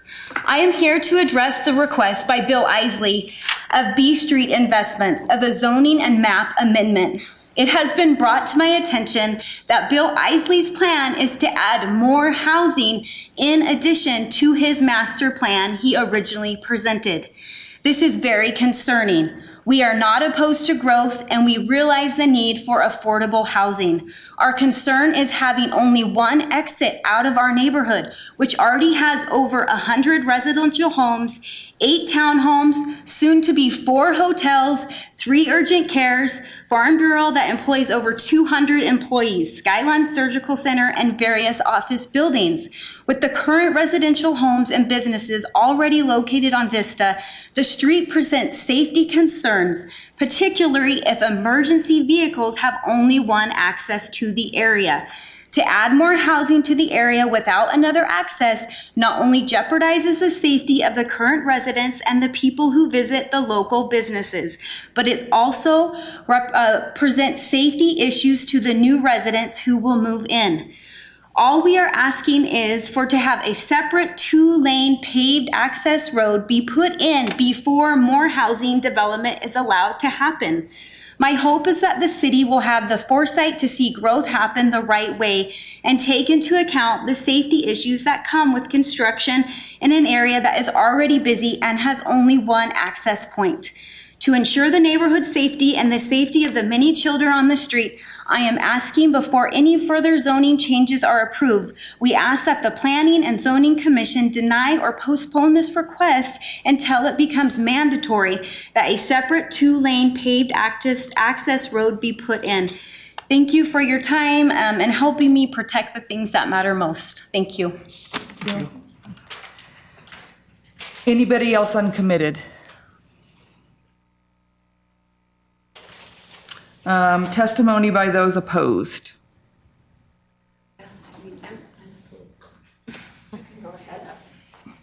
Don't forget to state your name, please. Okay. My name is Deborah Pine, and I live on Vista. I live in close proximity to this construction area. And I guess after hearing everything that has been presented this evening with regard to this project, my question is, it's going to take 3 years to build this gravel portion of the road, if I'm correct, and then 5 years to build the remaining part, which would all be the paved, right?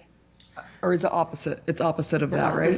No, that's correct. It's going to be 5 years before years it's to get the all gravel. connected, Gravel, and 5 to I'm fine with that. My question is what are we going to do in the interim between the 3 years?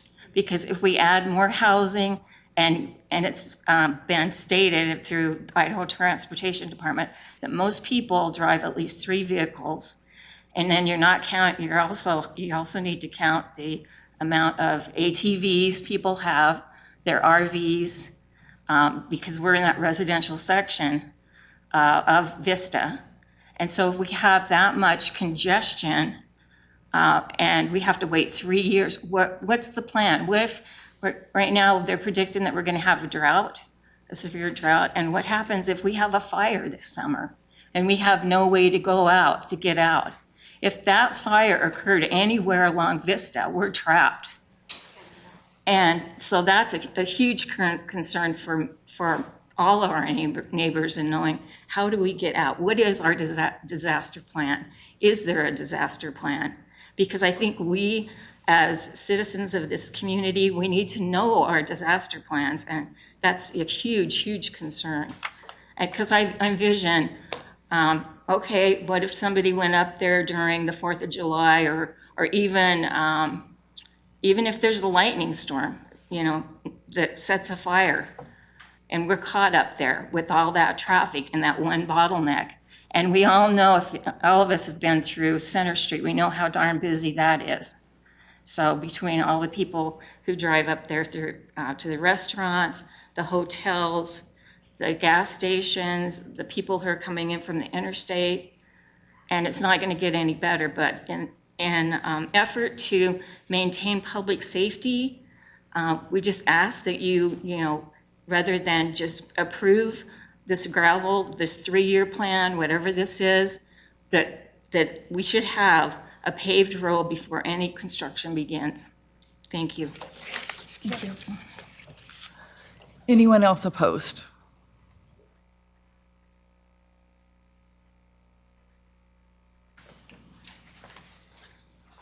Madam Chairman, Board, my name is Ben Christensen. Excuse me, Ben Christensen is my name. I don't want to be redundant on the traffic. I just have some further issues. Maybe I'll just clarify my concerns on the traffic. Representing a member of the community, most of us built houses up here assuming that the same type of housing would continue if that connection was ever made. I realize I don't have control over that, but as we build higher and higher density further up that hill, even if we have the other connections, I come through the new Greenway, and where that would go out from Monte Vista is down on the Jefferson connection. That's a fiasco already. That's not an option to take traffic there. If we go over Center Street, it compounds the line we're waiting for. That doesn't let out any traffic. Sure, we can end up out in Inkom if we go on the back roads, but it really doesn't alleviate the traffic issues. So, and it is a little bit unique because we have 4 hotels. Even if we have some other options, or until we have those other options, if we have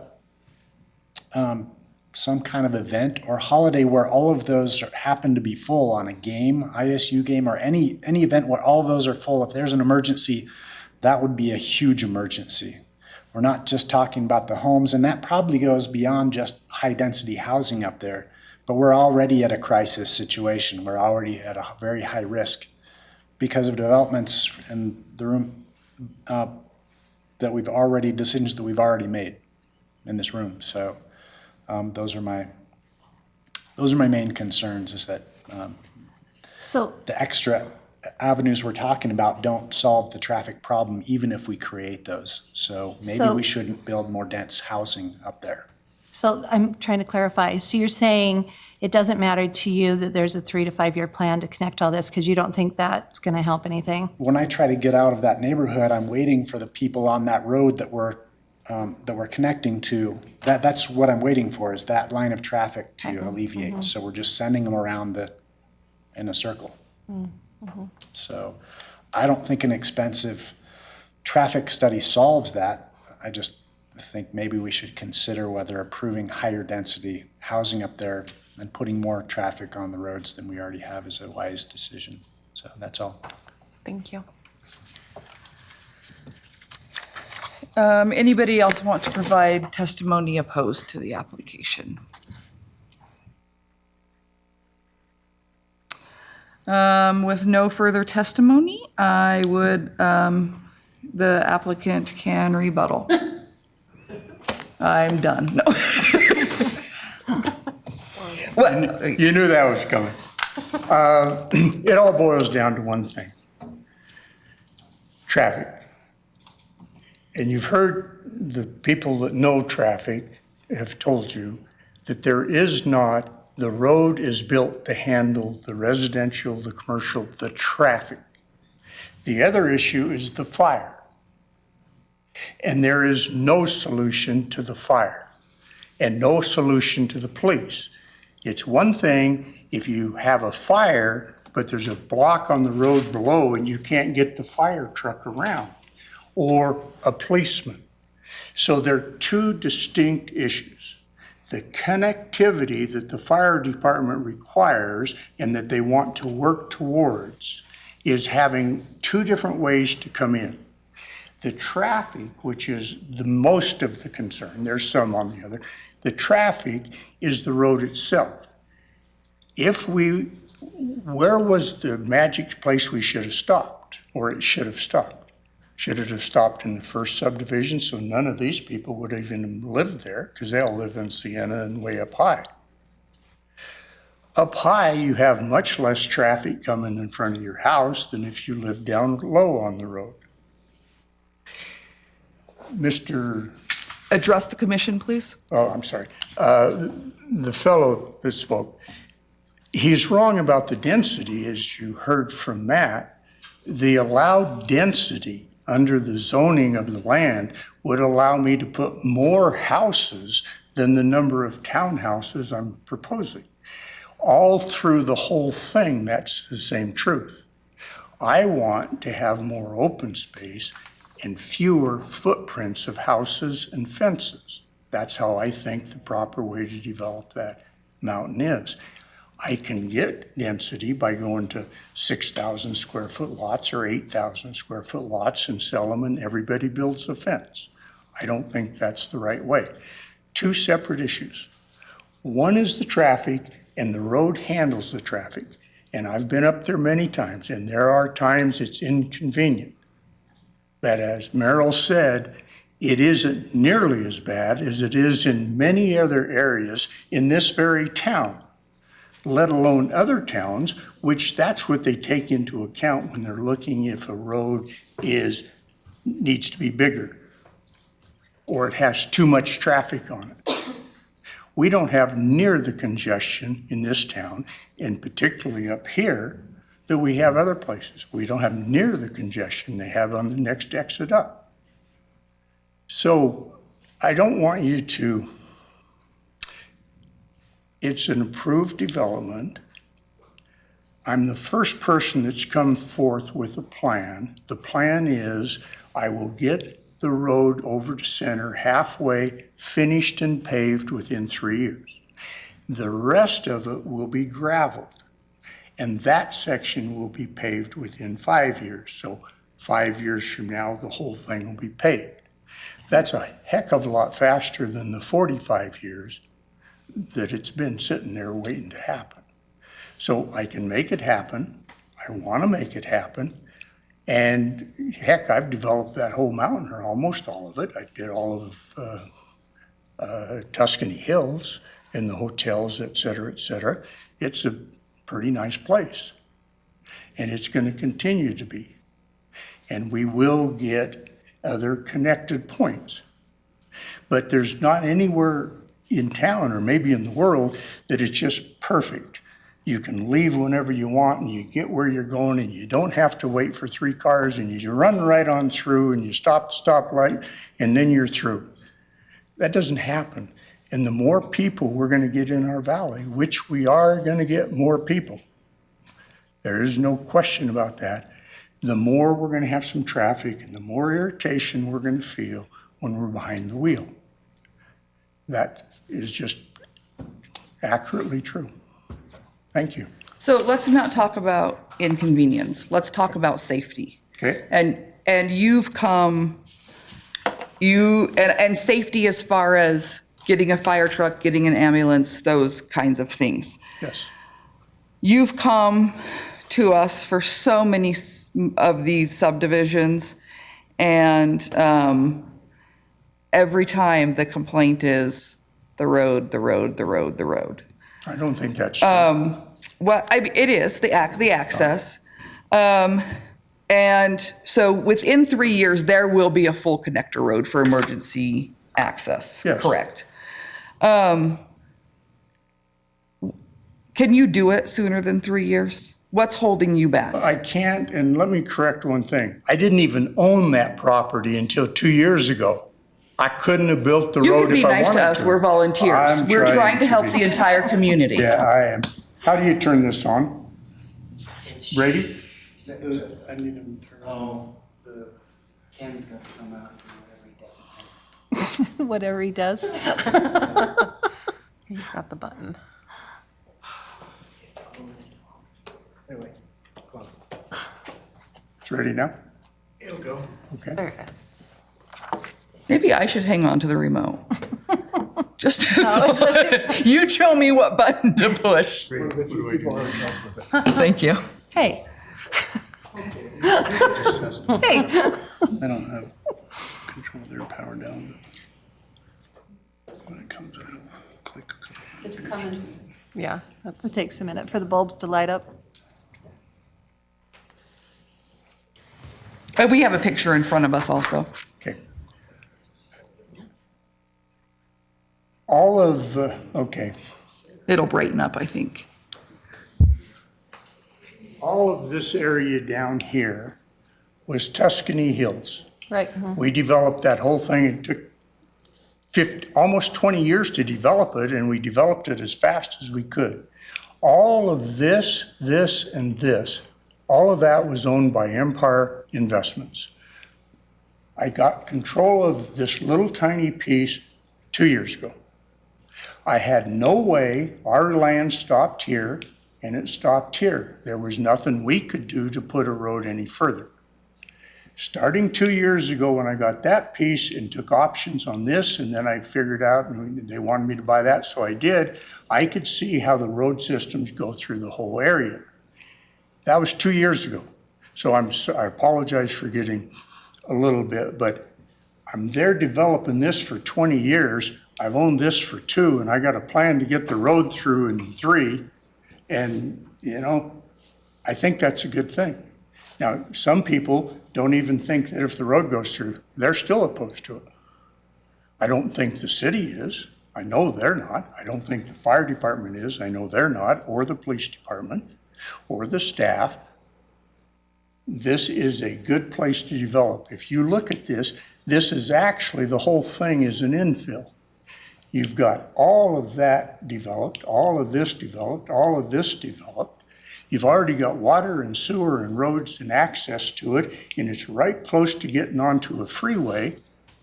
It meets all the requirements. So back to my question. You think it isn't feasible to shorten that timeline from 3 years? No, it is not. It is absolutely not. I put the best foot forth I can. And that, what if the economy, the interest rates go to 20 and the economy shuts down and not a single house sells in the next 3 years? Well, that road isn't going to be built in 3 years because it's dependent upon having a development that it gets successful. I always have a phase ahead of where I am. When you sell about half of that phase, you start working on the next phase so you can move into it. It's the way developments work, and that's the way developers work. That road we can get built as fast. There's no incentive for me to build it slower. I want to build it as fast as I can because it helps everybody up there, including me. And the more houses you build and sell, the faster the road goes in.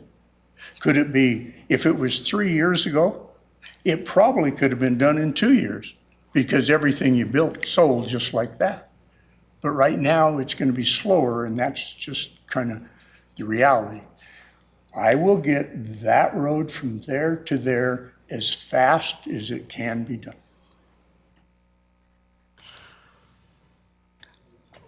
So the way you're going to pay for that road is by this subdivision. I mean, that's what's going to pay for it, is building out that subdivision and selling those lots is going to give you the money to build the connecting road. Am I thinking of that right? You kind of are thinking right, but I wouldn't build the road if none of the lots were sold. Okay, right, that's what I meant, yeah. So it doesn't matter whether I have the money to do that or not now, but nobody's going to build the road for 2/3 of a mile if none of the lots sell. Sure. Now, the city, I'd be all over that. I'd give them the right of way. If they wanted to come in and build that road and make that connection. I'm sure you would. That'd save you a lot of money. I would too. Take care of a lot of issues that they have. And I have no idea, how much do roads cost? Huh? How much do roads cost to build? Oh, to put a road in? I don't have any idea. I know they're expensive, but I don't know. Probably about, that road would be probably about, well, you have to put the sewer under it and the water before you put the road on it. So you're probably talking a couple million to make that connection. Okay. Okay. Any other questions for the applicant? Merrill, can I ask you some questions or a question or? I was just eating my dinner. Sorry. So it's my understanding that he has this big master plan, and that master plan says he agrees to build these roads within so many years.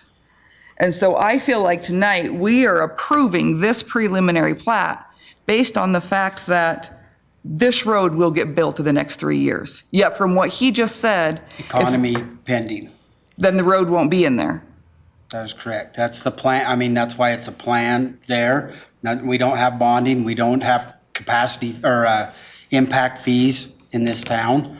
We don't have some of the other tools to move that.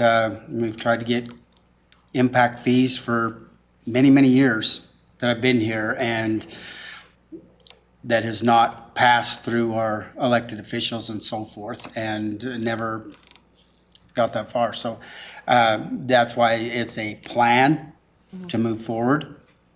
And yes, as you said, it's in the best faith, and we do everything on our side too, as we help lay stuff out, do the reviews and so forth to make sure everything meets our code and within the timeframes that we are giving as a staff and as a city. If the economy, like you said, if it slows, then the road will slow, and that may push out further. As far as, again, the International Fire Code, as we spoke with the fire chief there, it is a worst case scenario code that is written. Every code is. Yeah, well, for the most part, but especially the fire codes. Sure. Because it's always being updated, different things like this, depending on what's going on and so forth. So it is a worst case scenario. And within that code, this provision is there, and that's what we're exercising, is that provision moving forward there. It does not have bonding in it and so forth. As far as, moving ourselves down towards Jefferson, and you can go to Pine and there's a signal. That's why some of these areas have signals and stuff. It may be congested for Pocatello, but you look at the East Bench, and not there, but you look at the East Bench of the Satterfield area. You look at Olympus and Pocatello Creek at 8 o'clock in the morning. And the amount of exits off of that hill, when you start really thinking about it, it's just the way traffic moves and on the hillsides. And there's not a perfect grid like down here and down in the bottom of the valley that everything's on a nice flat grid. And we're not the only ones as you build out through the areas. So again, fire code, going back to that and building it out. We have been working on this for over a year with Mr. Isley to get to this point. We still have some water lines that have to be relocated, moved around, that's been in the ground since the early 70s. And said there was a plan. I have those plans in our office that the city, back when Sagewood Hills and Monte Vista was growing, there was a plan for a roadway to go in there. And the city was looking at we were acquiring the land, and instead we ended up with an easement for the water and the sewer and parts of it and through there. But the road kind of went another direction, and probably at that time because of costs and so forth too. That's just part of the development process. But if we can keep things going and moving, we try to work where we can with the developments and try to get what the general public is in need of, and those what we classify as safety concerns. So if you can, Merrill, how binding is a master plan? I mean, you said this has been submitted and approved. How binding is that? What's binding about it? Anything? Or is it just It's you're binding approving- just as much as we can keep things moving. Yeah, you said there's no bonding in place. Right. So that would be the other part, and it's not required. As we move forward, there is no other binding. I guess we do our best what we can do. Okay. West Bench, you look at the development everywhere as you move up the hills in this town. It's the same thing. Well, I guess I'm coming from this, we've asked for years for master plans. We want to see the master plans on this. Right. And now we're getting them. And we're getting them, which is awesome. I'd love to see a master plan. But my question is not just with regard to this, but with other areas, how binding do those master plans be? If the master plan doesn't happen in 10 years, somebody else is going to have to come forward with a different master plan because Bill's retired now. And or is this master plan still go with the property? No, if it changes hands, I'm going to go with the Trail Creek area in the West Bench. Sure. Okay. Over there. That was started with one developer. Right. And the developers lost that there, and it took a few more years, and then new developers has picked it up. And again, it is moving forward. We're getting the access, they've got the easements in place. It's taken over 2 years to get that in place. So now that we can have the connecting roads on the West Bench and that, this is not we look at this as a very unique situation, but it's not as unique as it is for the people in the audience because they live there. For myself, and moving forward through this. This is the same It's- thing we're over on the it- West Bench and It stuff. is. I've seen It's the this other same, places, yeah. same things that's going on. It is not as unique as you think that it is a unique situation in trying to get the roads through, get things built in a timely manner and working with stuff to make the provisions for that to happen. It'd be nice if, we had $1 trillion package that was given to Pocatello, but I don't see that happening.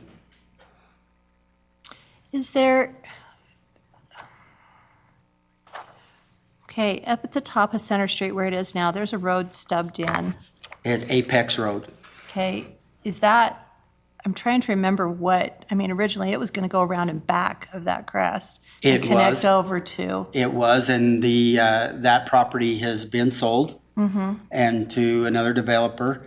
And that area, that road was, the actual right-of-way that was existing was vacated because the way it was laid out back in the 70s again, or 60s there, I can't, with Thurston,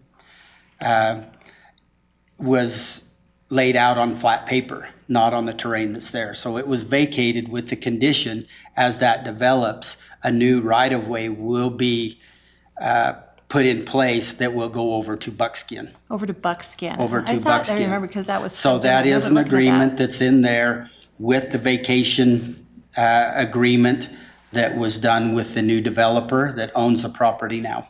Okay, thank you. That's all the questions I have. Thank you. Any other Yeah, questions? this is I think it's been gone over several times and I'm still missing it. Vista was designed to certain engineering standards that, where they designed it, they said it's allowed to handle this many cars, this much traffic. Yes. My question is if the subdivision goes in and the road doesn't go in, is Vista able to handle the increased traffic from the subdivision? The developer said that it is. Does it fall within those engineering? It falls within the collector volumes. Sure. And again, unfortunately, the best words I can have is the inconveniences those times. Right. And as far as the parking along the side, what I said was if it becomes an issue and there is parking along the side, that can be removed. Not that it is removed at this time, because it is not a concern at this time and has not ran into any issues as far as mobility and moving around and the flow of traffic. It has not become that issue. So Vista is a very busy road, but you don't feel that it's at capacity from a engineering standpoint? It's busy, but it's no busier than the road that I live on. Okay. That's my question. Thanks. That's it. I do have another question, sorry. Yeah, go ahead. Can you talk to me, how does the city decide where and when to put lines on the roads? I will follow up. I have that written down where that was suggested, or not suggested, but committed to. I will follow through that with our traffic engineer tomorrow. Is that I do have that is written that a standard requirement for all new subdivisions? No. Okay. No, it is not, but where it's a commercial up to the hotels, we could look at getting that done, and I will follow through with that and find out where we are. Painting it up through the residential, we generally don't paint residential streets except for at signals and turn lanes and stuff like that we have. Again, looking at the cost, because when you paint, it's not just paint, it's the glass beads and so forth.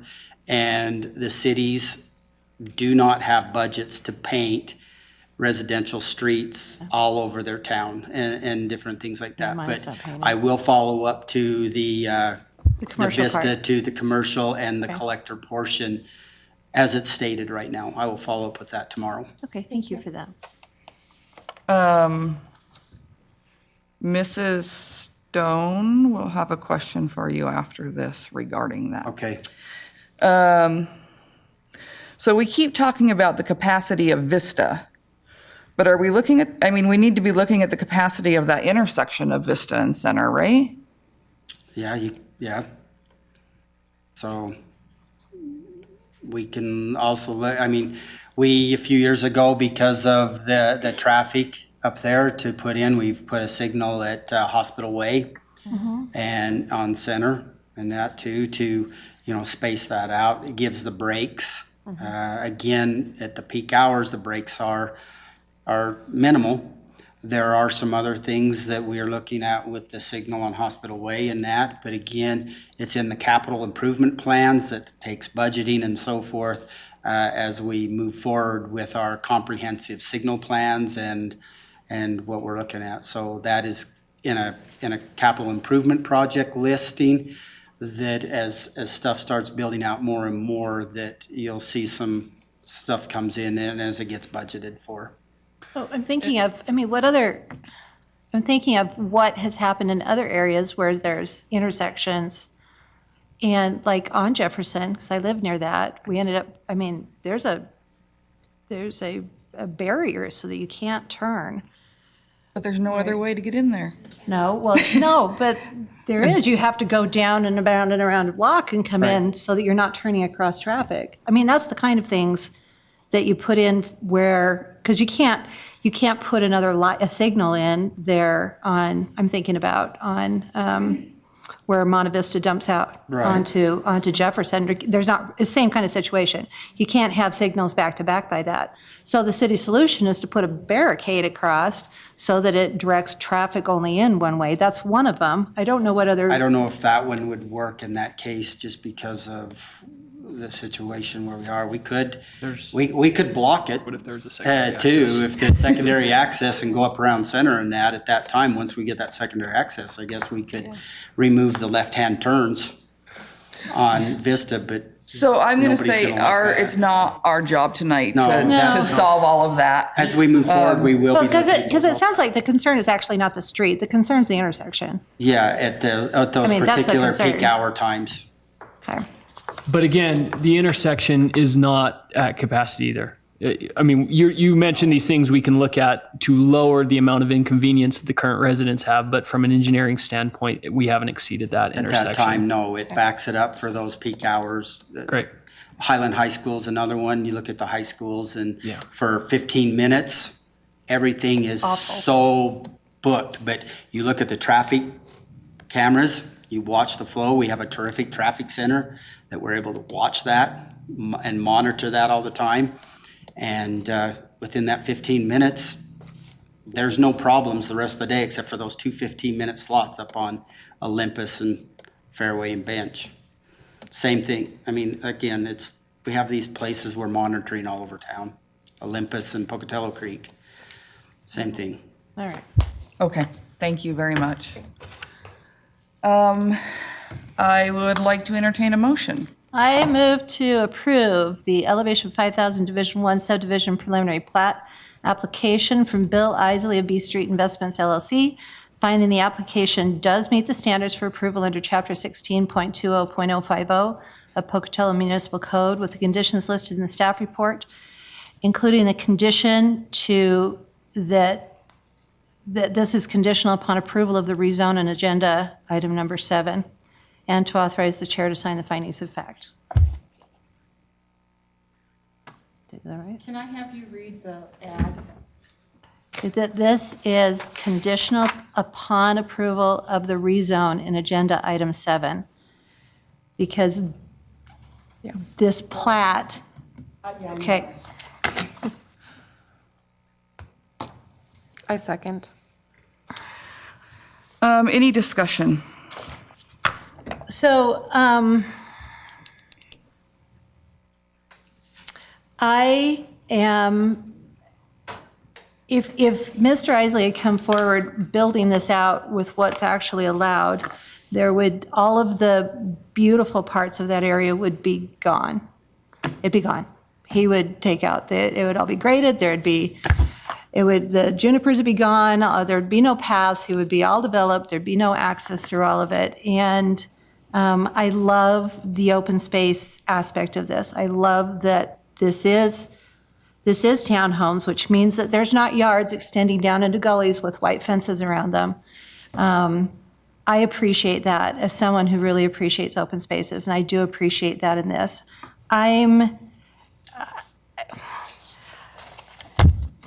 I think the connectivity is not going to do what you think it's going to do, okay?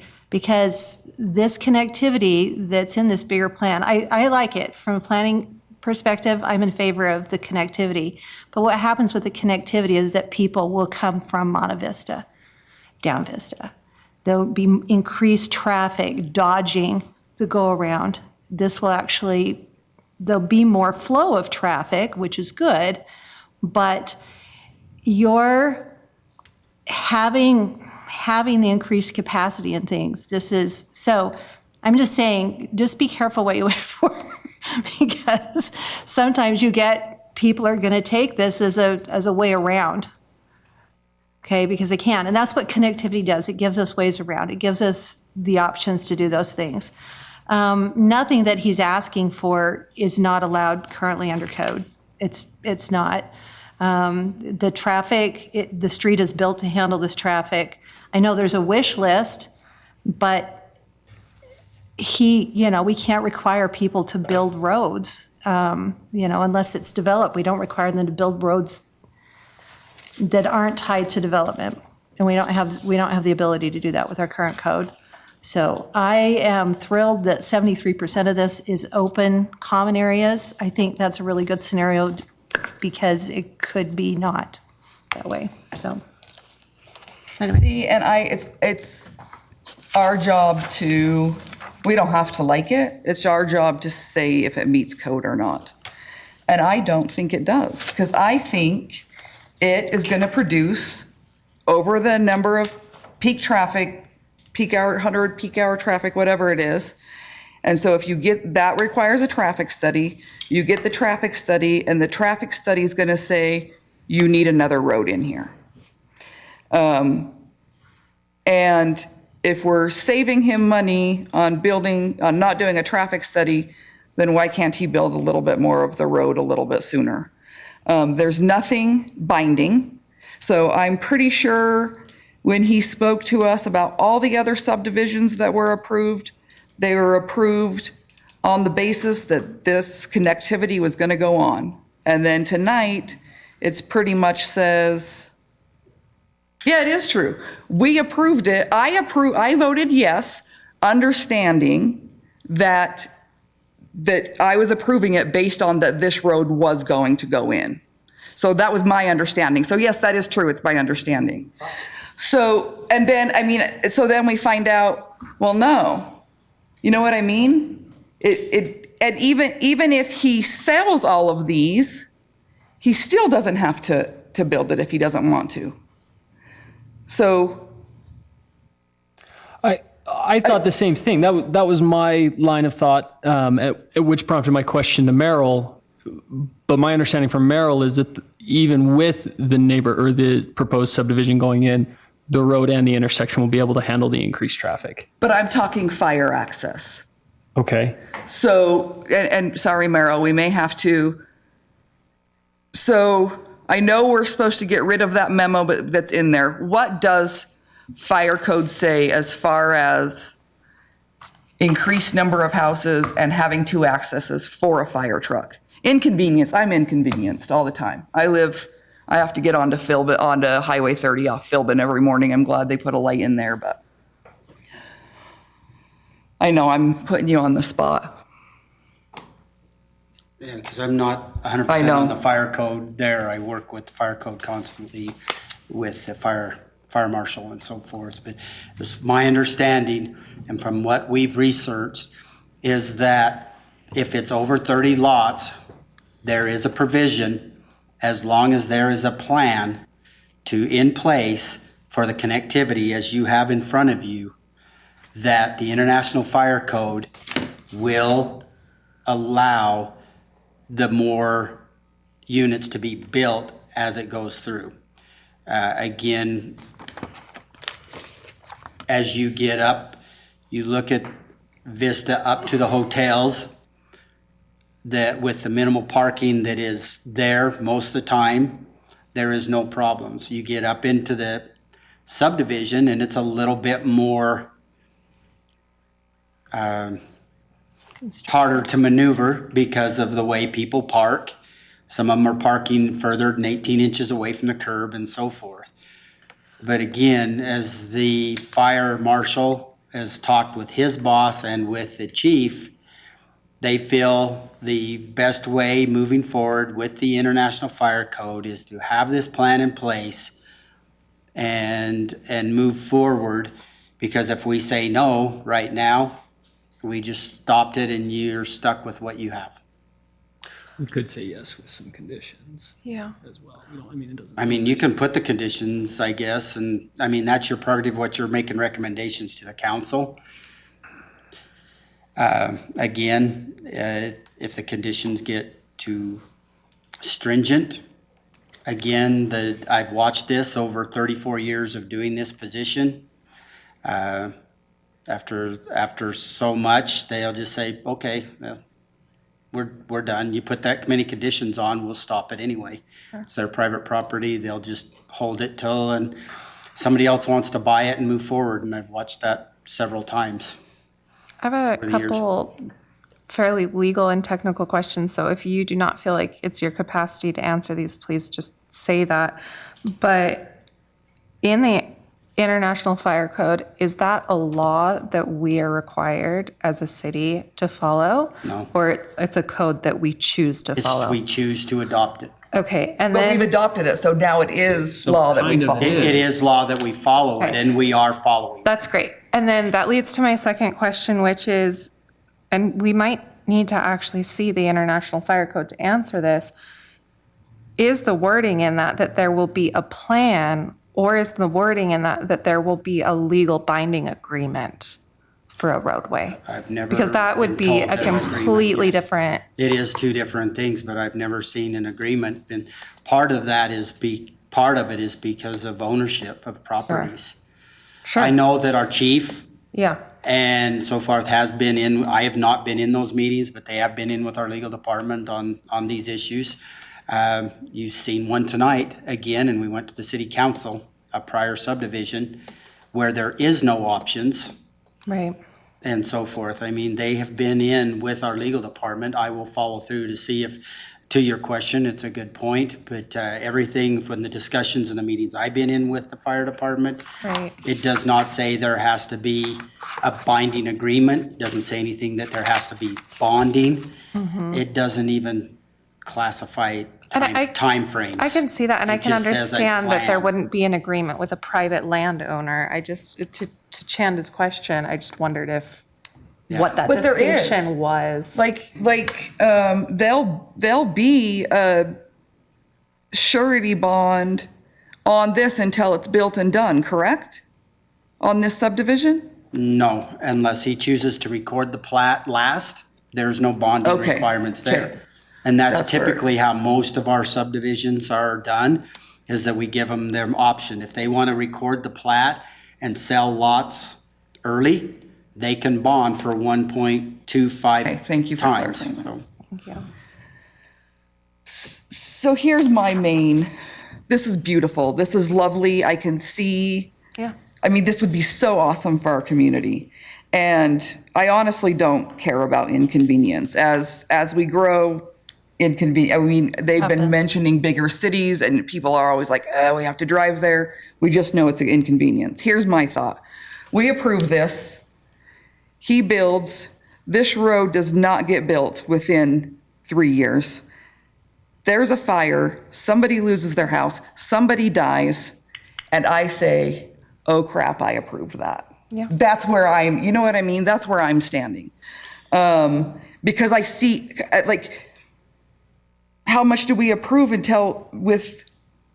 but the road will be built, You know what I mean? It's the same, I mean, we could be doing the same thing I with know this over exactly here. you are, and again, not to drag the meeting on, but I have been in the meeting with the fire department, with the fire marshal, where he has stated, if I am wrong in this code, and there are some issues going on across our country now, where fire marshals are being sued and possibly life in prison. Sure.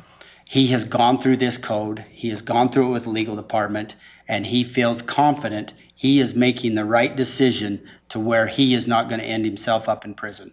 I mean, I see where you're going. Yeah. It's the same way with myself and my license, Sure. as well as you know. There are times that if I'm negligent and if I've done something intentional, then I could be held accountable just like anybody else. with their profession or driving a car or whatever it might be. Yeah. And like I said, maybe that was not part of it, but I know our fire marshal, I know our city staff, and I know what we do with the codes. I know what we do with our rules. We don't take these things lightly. I mean, we live in this town too. Yeah. And again, our fire marshal, I've been in a meeting where he has stressed over those decisions because of prison time that is laid out with the codes as his position. And he is at this time comfortable, along with his boss and the boss above him, 3 levels deep, that we have followed this code and this plan is in place per the code that is given to us and that we follow. Thank you. Yeah, thank you That for that. really helps my decision. And I appreciate that it's not just prison time that drives his decision. He's an ethical human being that cares about the families in this community the way the rest of us do. So that's helpful. What if, instead of this being paved in 3 years, is it possible to put it in a gravel? We have lots of, I mean, there's one coming off of that enormous subdivision up above Highland, that there's a gravel fire access. Well, that would require the sewer and the water and the. It's got to, but through The this area infrastructure Yes, here. below that's where it's gonna going. take time. So that's how it's gonna feed all that that's in Right. there. Right. Can I ask Meryl? Meryl, did you say that the number was over 30 For the units? for the units? Yeah. Yeah, this road's over, I don't understand. Sorry, you were referring to the IOC code. Yes. So, And in order for it to be approved based on having a plan, it has to be over 30 units or? with if it's going to be over 30 units, it has to go and meet this plan and be approved and through the fire department. Okay. And it has been approved. Again, I'm going to back up to an earlier one that you've already voted on, and you Yeah. read the memo there. There's already We don't have one 2. here. We don't have one here. We were told not to look at it. Well, it's not even, that was for High Terrace 3, and since then, that has changed, and we will make sure there is a memo in the next one, because as development continues, there's going to be several more phases. I will make sure that our fire department has a memo in stating that very thing, quoting the code that is in place. This is something that's just come up in the last little while and just trying to get through it. Could we, and there we are. sorry, I'm interrupting you. Could we make it a condition that we approve this and that the fire marshal provides that memo? Because then we're not held City responsible. council, we'll do that and we'll have that memo in for the Yeah. final. I would rather them make a decision on Yeah. something that they have expertise in and that it's in writing. That'll give us time to do it, so when the final is submitted, we'll have that letter from the fire department. Perfect. That memo. Like you said, the one for tonight's, we just got today. Right. Working through that one. So it just takes some time, so we'll make sure that is in the final application staff report for the council. Thank you. And then I guess we've beat that to death. My other thing was, were we gonna make the CCNRs required no fences? Because if we don't state that, then he's not bound to anything. Yeah. So call for a new motion. So, I didn't write that one down. I would like to amend my motion, if I can do that. Okay, well, number one, we didn't even vote on this one yet, so you want to, before you vote on it? Before we vote on it, I want to amend it. That I want to amend it so that the CCNR will include no fences. And you wanted the fire marshal? And that. And a memo the- from- That the fire marshal will provide a memo on Approval approval. of the, It will add, that there will be a memo from the fire department attached to this before it goes to city council. Speaking specifically to the fire safety of of what we're doing. And you're going to make that sound nice, right? The minutes are going to be beautiful. Usually I write these out so that I don't sound like a blibbering idiot. Hold that thought a second. Okay. CCNR, no fences. State the CCNR daily walk-in. The no fences. The CC and ours Rs. require no fencing on the new properties. Except for, he is going to put fencing around the patios. Right. Is that correct? Yes. Yeah. No fencing on property border. On property lines? On property, yeah. Oh, well, no, because that, with the exception of the patio, privacy fencing for the patio. Perfect.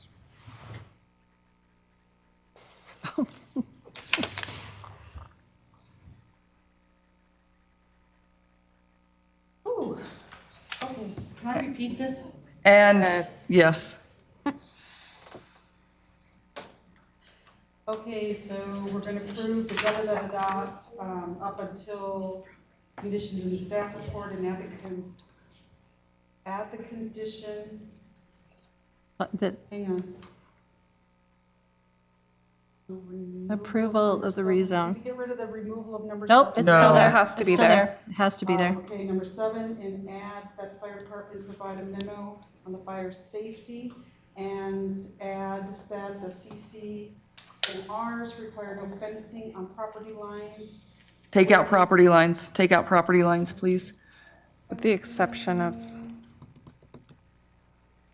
With the exception of patio fencing. Yes.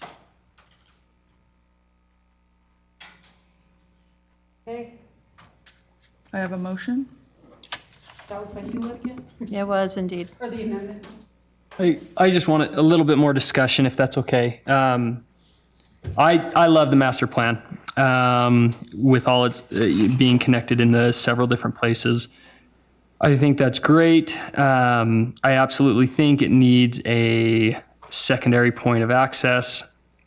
However, that being said, everything that we've gone over tonight to try and basically make sure that all our bases were covered, the city staff has assured us that the road is able to handle the increased capacity, that the intersection can handle the increased capacity. The developer is within his rights to put this type of development in the zoning that it's currently zoned as. And we will be receiving a memo from the fire marshal stating that our concerns in regards to fire access are within code, I guess. So personally, I don't know how I don't know how we can't approve it, or at least speaking for myself, I don't know how we can't. And I think it's important to state that we're approving a recommendation. We're not the final draw, and there's other public hearings. This will go to city council, and then the final plat has to come through as well. And so we'll be able to make sure that those things are met for the final plat as well. That's an excellent point. Our job as planning and zoning is to make sure that these meet the requirements found in code, which I believe that it has in its entirety. From here, it will go to the city council, who will, they are elected to make decisions based more on merit or worth or value. That's not really our position, so. Correct. Yeah. Did you second? I second. So I have a motion from Hewlett and a second from Fenwick. Aislinn, will you call vote? Hewlett, Yes. Fenwick, Yes. Chanda, Yes. Phillips. Yes. And with that, I declare the public hearing closed.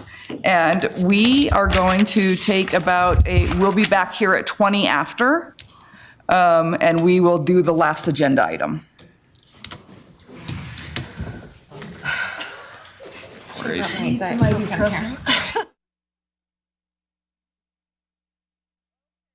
are going to move on to agenda item number 7.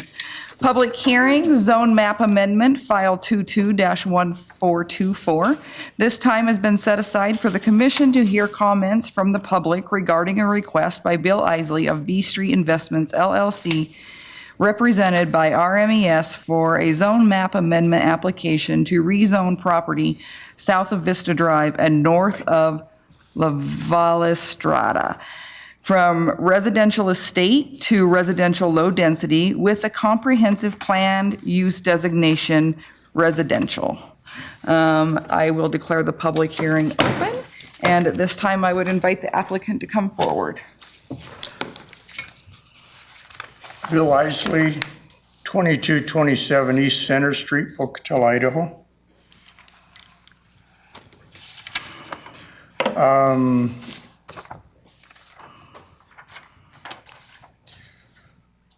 This rezone, you have this map, I think, in your, the blue area, the large boxes on the blue area. There, you can see smaller lots, and there's smaller boxes and then bigger boxes.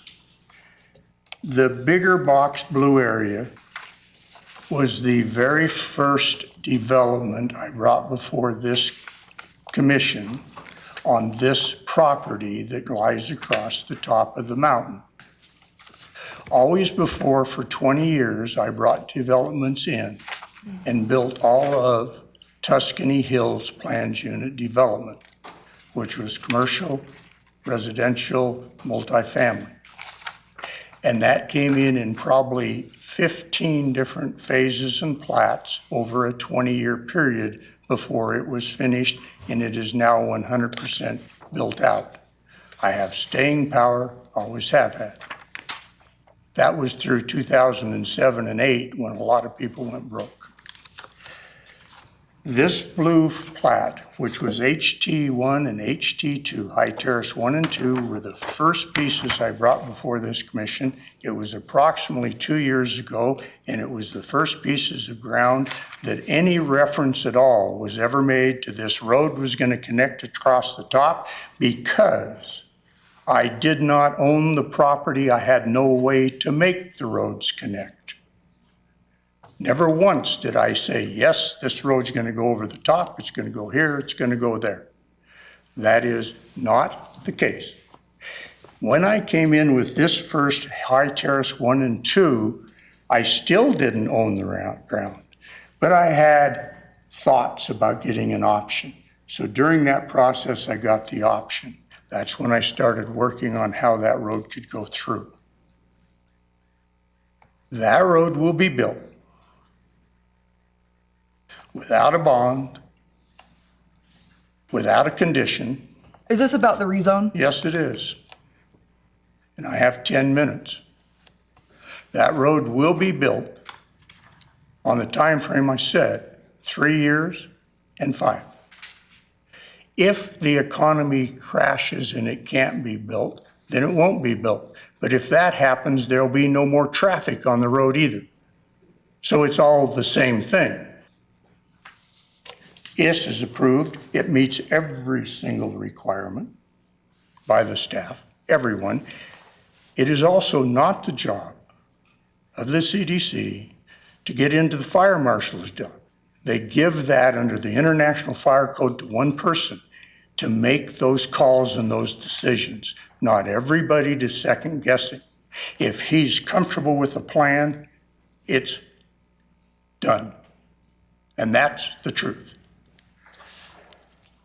The fence was something I brought to you and said, this is what I'm going to do because I like it. Where does that become a condition on me? All right, on this blue map, you see two little small areas. They're checkered. These two areas, and I had to lay that background because these two areas were traded for 15 years ago by my partner Brad and I so we could build Sienna Drive.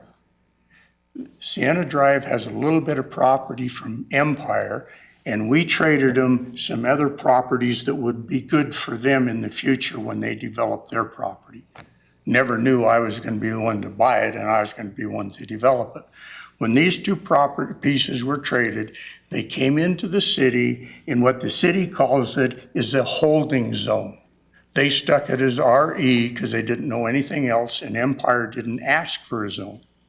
when we came in and got the zoning of the blue, which was RL, had I known or remembered, and I never was involved in it, but had I known that those two little triangles were a different zone, I would have then rezoned it back then.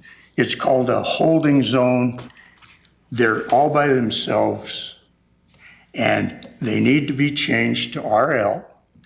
We can still build the townhouse development. We would have to reconfigure it, do this and do that and everything else, but it would make no sense.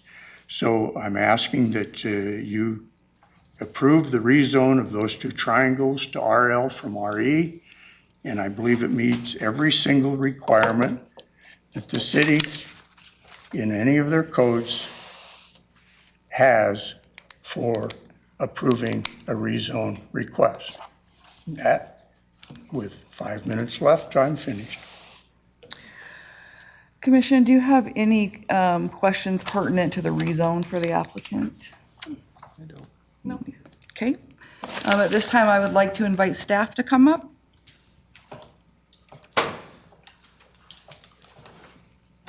Again, good evening, Madam Chair, Commission members, Matthew Lewis, Senior Planner with the city.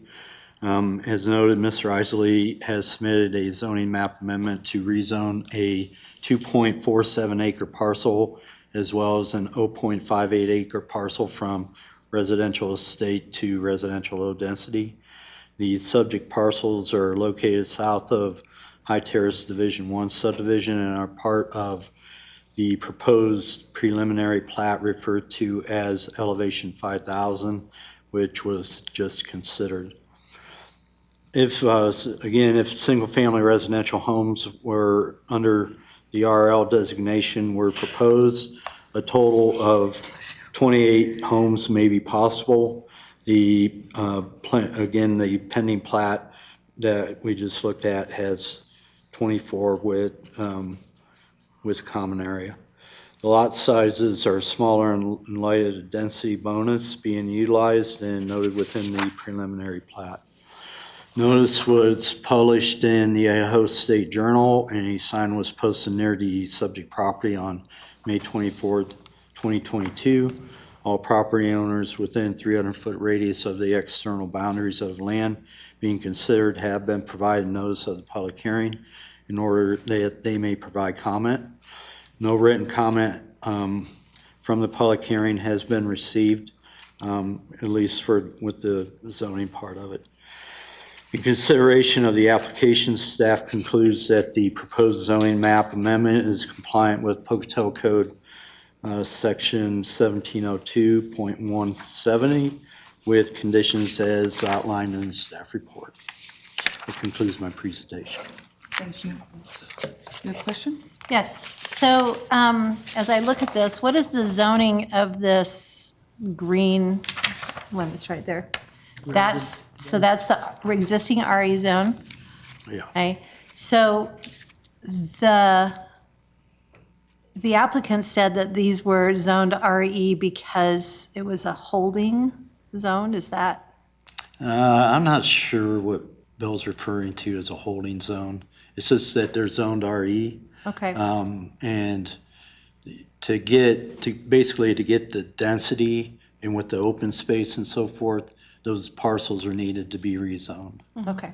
I think when you zone something in the very beginning, there's no way to know, you know what I mean? It's kind of like a wild guess of. Yes, I don't know. Sure. Yeah. Okay. Sometimes. Any other questions for staff? Educated wild guess, we would hope. No, okay. Thank you. Thank you. Aislinn, just want to confirm there's been no written correspondence. So at this time, I would invite anybody supporting the application to come forward. Anybody uncommitted to the application? My question just is. State your name one more time, please, sorry. Sherry Stone. Thank you. So the common area, which is these lot 25, I think it is, just going off of memory, looking at that on the website. It's a common area. So once a common area is set, how are can they be changed later on? Is it hard to change them? Is it, I mean, They would have to everything's go through possible, this but- same exact process. Okay, so it's And most likely they won't because there's gonna be four of slope us. requirements and things like that, so. And there's Incredibly four steep. houses bordering it, one of mine. Yep. It Yeah. would be it, and you'd probably all, okay. The other thing is, has really nothing to do with this, but, Bill's done wonderful trails up there, all over up there, and they're beautiful. And there's not another developer that is going to do that for that area up there. And I think I agree with you, he's done a lot of, leaving the open spaces, not taking up every space that he possibly can. And I think as far as anybody developing, I would hate to see him stop, sell it off, and somebody else come in and just totally destroy the whole area, but. All right, Thank you. you. Anybody else uncommitted? Anyone opposed? No, Bill, would you like to rebuttal? No, I think Okay. With that, I would like to entertain a motion.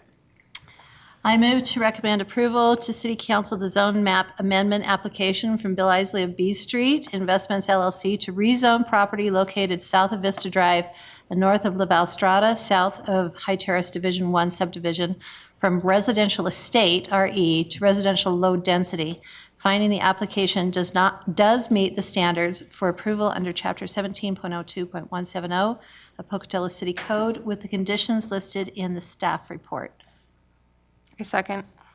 I have a motion by Hewlett and a second by Fenwick. Aislinn, will you call vote? Hewitt, Yes. Fenwick, Yes. Chanda, Yes. Phillips. Yes. Thank you, motion carries. With that, the public hearing is closed and our commission meeting is closed.